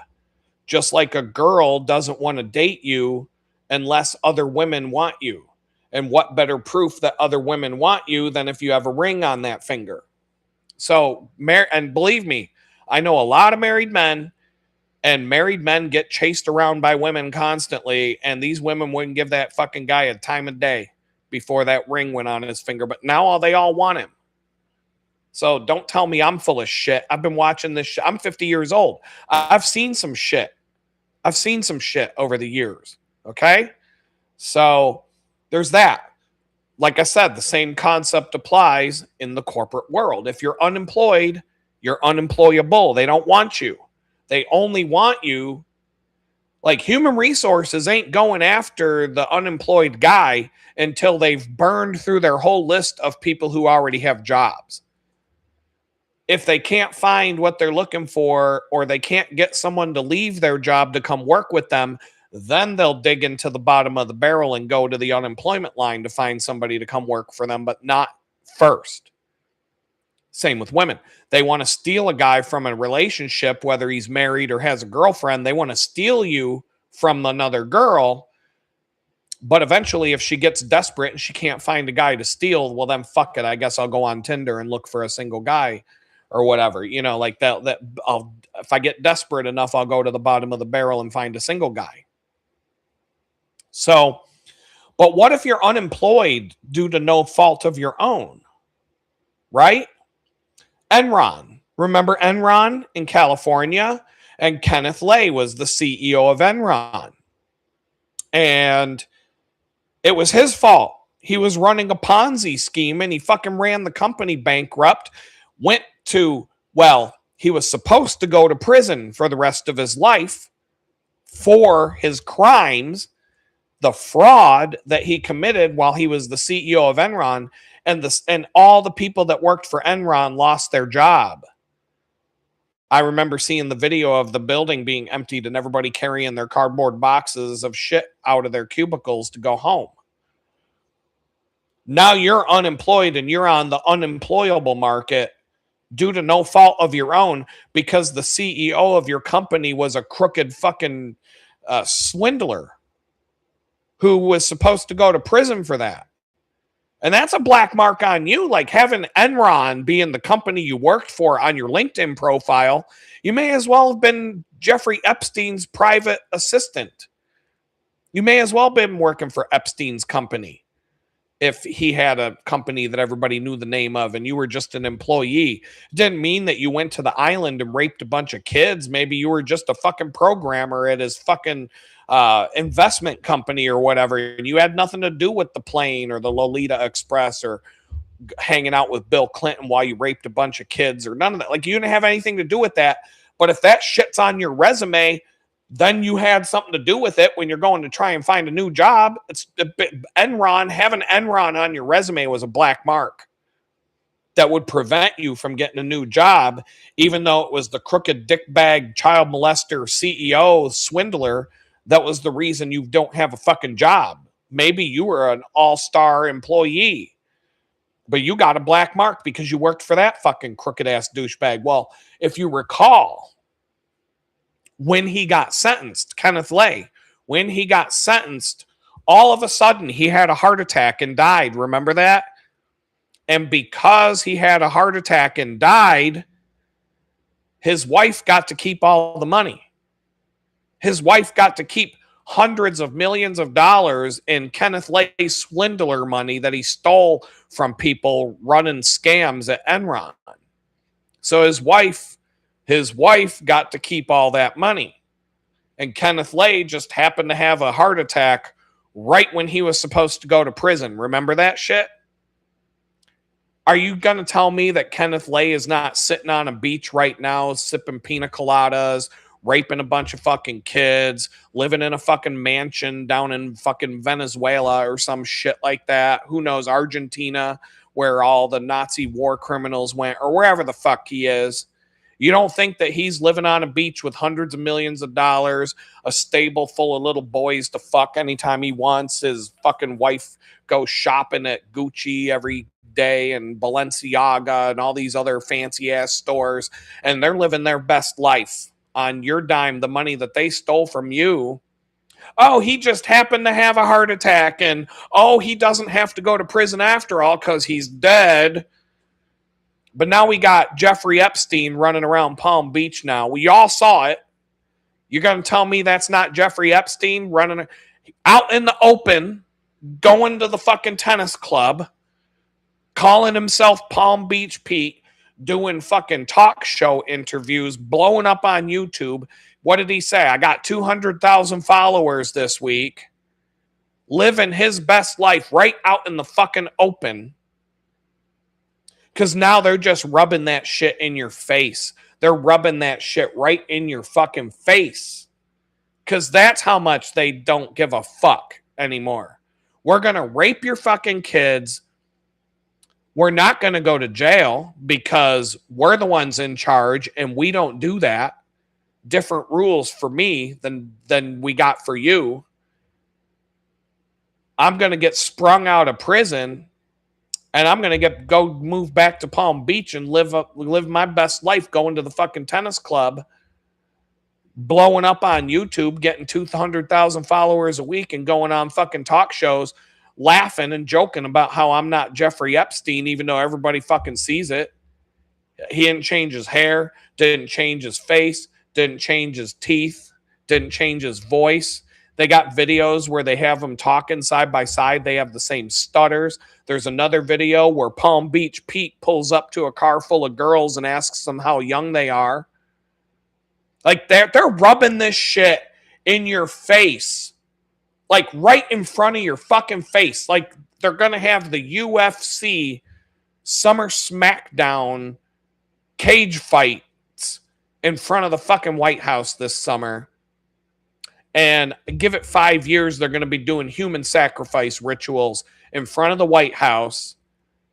Like I said, J.D. Vance is going to cut the head off a baby, grab it by the fucking leg and go, and drink the fucking blood, toss the fucking head out into the crowd for somebody to take home as a souvenir. And people are going to be watching that shit on Amazon Prime. People are going to sign up for Amazon Prime just to watch it. Because it's going to be all like hyped up for the weeks leading up to it. Watch J.D. Vance drink the blood of a newborn baby. Oh, Sunday. That's what we're fucking. That is like straight up Sodom and Gomorrah. Like, the people in Sodom and Gomorrah would come to America if they were still around and say, holy shit, those people are fucking crazy. Oh man, like the people from Sodom and Gomorrah would be disgusted by the people of America today. Like they would be like, holy shit, look at these motherfuckers. Like, we're just gonna keep on keeping on because we're not that fucked up. And yet God still lets America keep on keeping on. No fire and brimstone falling out of the sky just yet.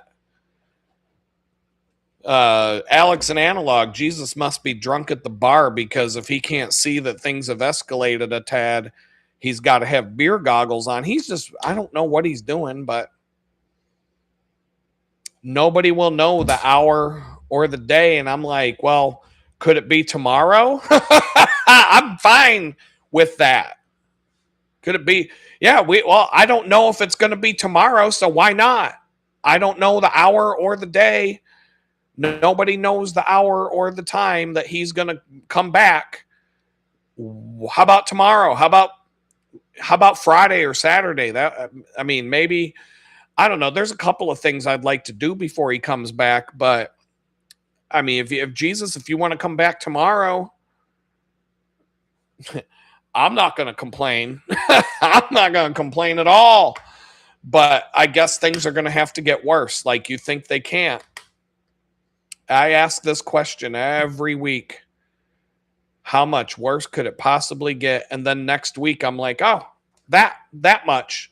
That much worse. Oh, all right. Well, now how much worse can it be? Oh, wow. I didn't see that one coming. Didn't see that one coming.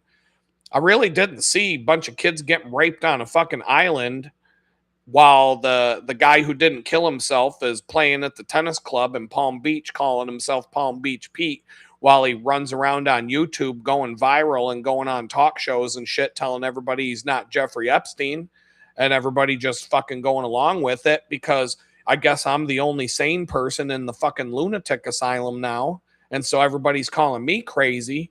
And I'm just pointing out, hey, you fucking lunatics, look at what's going on. But yeah, I'm the crazy one. I'm the one who needs to be shadow banned and shut up because I can call a turd when I see one on the sidewalk. Like, I don't get it. But we're at 3 hours now. So if you ain't done so by now, I'm not doing anything to help my shadow ban get unbanned, especially tonight. So if you haven't hit that thumbs up button, smack that bitch up. Give me that thumbs up. I hate begging. I hate being a YouTube beggar. I feel like I'm sitting on the street corner of YouTube shaking a cup going, hey man, can I get a thumbs up and a like and smash that bell and subscribe? I may as well just sit here with a cardboard sign that says give a brother a like, a thumbs up. I don't know anymore, man. This world is so fucked up. I can't do it anymore. Go to links.litgood.com if you like what we're doing here. I want to do a members only live stream. I just posted today. Here, we'll share the channel before I go. If you're a channel member, the OGs are in the house. I see you all here. Hold on a sec. Today, let me pull this up. All right, if you go to the homepage of the channel, here's the screen share, and you go to the 5-week Rise and Grind Challenge. If you click on this, it takes you to the whole playlist. You can see them all. You'll see 18, 19, 21, 23, and 25. All of those days, I finally got them tagged up, meta tag, thumbnail image, and all that stuff. And they're up there for the members only. So you can watch if you're a channel member or you want to join the channel memberships. You can watch all of these videos with no ads, just like the live stream right now had no ads, except the only ads that you had to watch tonight were me begging for thumbs up and subscribe button hits. And you could also go to links.litgood.com where you'll find other things. You can go follow me on X. Go get me a follow. Go follow me on X right here. Bam. X. Go there. Go to LitGood on X. Holy crap, I'm up to 510 now. I'm not shadow banned on X, but I'm not a fan of the MAGA. Look, it says right there, 0 fucks for the COVID or MAGA cults. So, but yeah, this is my dark side of my personality. That's what you got to do on X. You can't go to X and be a nice guy and get people to follow you and stuff. You know, I got Trump Epstein 2026. You know, we got Donald Trump posting. Yeah, we got President Dwayne Elizondo Mountain Dew Camacho posting shit on his fake Twitter account. This is the president of the United States threatening to drop bombs on another country. Boy, I didn't have that one on my fucking bingo card, but I'm the fucking lunatic. I'm the lunatic. We got President Camacho here getting UFC SummerSlam on the fucking White House lawn while he's posting videos of himself bombing a country saying, no more Mr. Nice Guy. Iran better get their fucking act together. Blah, blah, blah. Like, wow. And here we go. I don't care if Donald Trump is a pedophile. I mean, X is we're going to have a good time if y'all want to go to X and follow me there. So there you go. More begging. That's the only ads that you're watching tonight, though. If you come back and you're watching the replay of this, you're going to be watching a few ads. Unless I'm even going to tell you how to skip the ads. Go install Brave as your primary web browser. And to be honest, you don't even have to turn on ad blockers. In fact, the ad blockers are being blocked by YouTube now. But if you just go with the base install of Brave, you don't got to watch no ads on YouTube. But it might take 3 to 5 seconds for the videos to start, and YouTube will flash a little bit of a thing at the bottom left corner of your screen that says, having trouble watching videos, and it'll basically be a pop-up ad that tells you to disable your ad blockers because they're trying to block the ad blockers and make it so that you can't watch videos if you have ad blockers turned on. But you don't got to watch the ads on my video. You don't got to be a channel member for that. I'm giving you the hand. Now look at me. Another reason for YouTube not to lift my shadow ban, because I'm telling you how to get away without watching ads on YouTube. Fuck them. I hate YouTube. Fuck them. I don't care if I lose money for telling you how to do it, but I'll take money if people want to fucking watch the ads. Fine. I'll get my 20 cents a month. But you can go here, YouTube, X. I haven't done shit on Rumble or TikTok or my photography or Instagram or Facebook. None of this. Touched it in a while. Still got my digital chicken bucket, though. You can go there, drop a couple bones in the bucket. Always goes to a good cause. I still have not worn my new hiking boots. They're sitting right there. I haven't gone on a hike. I've been focused on things at home. Watch these rise and grind videos. But for the members only, you can watch day 18 until tomorrow. And then I'm going to turn the ads on and make it public. Then for each subsequent video, I'm going to turn it open to the public one day after the next until I finally get them all public. But I'll have ads turned on because I'll get like $100 every 6 months if I do that. So if I could get an actual, following without being shadow banned. I was in a meeting today. I'll talk about it in tomorrow's Rise and Grind video that'll be up sometime. I don't know when. I don't have time to do all this stuff. But I'll talk about, I sat in a YouTube video today where they were telling everybody how they don't shadow ban anybody and gaslighting everybody, saying that we don't put restrictions on your account because we don't like what you say. And I'm like, the fuck you don't. I can bring up 12 different accounts that are shadow banned just like me. They just happen to have a bigger follower count. And Oh, I don't have the list right in front of me, but I'll talk about it tomorrow. So the day 20, if you see a rise and grind video for what is it? Let me go back to that list because I'm shot out mentally right now. So if you go to this, today was day 20. Yesterday was, what the fuck day is today? 25, 26. That was probably recorded yesterday. 25. So today would be day 26 because I didn't do a video today. So you'll see day 27, Rise and Grind Challenge, pop up on this list. I will list out a bunch of banned YouTube channels that are shadow banned that you should go follow because I like all these people. Some of them got hundreds of thousands of subscribers, some of them 10,000 and up. I'm the one stuck at 1,200. And what it really boils down to is I was late to the party because I was doing 2 years in federal prison for a mean tweet. And when I got out of prison and started YouTube, they had started cracking down a lot harder. So Richie from Boston, Prepper Nurse One, though they've been around forever. Some of the other ones like Dapper Dev and some of the other ones that are on the top of my head, Beth Martins has been around for a while. She's stuck at like 500 followers. She's a friendly girl, refashioned hippie, hilarious. They've kicked her off of YouTube several times for having big tits. Like they literally will kick her off YouTube and ban her channel because she has big tits. But they're covered up all the time. It's not like she's showing her tits, right?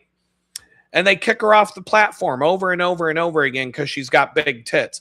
Yet we've got all these fucking OnlyFans whores and porn stars that have YouTube channels running around wearing a fucking thong made out of dental floss and 2 beer bottle caps for a bikini.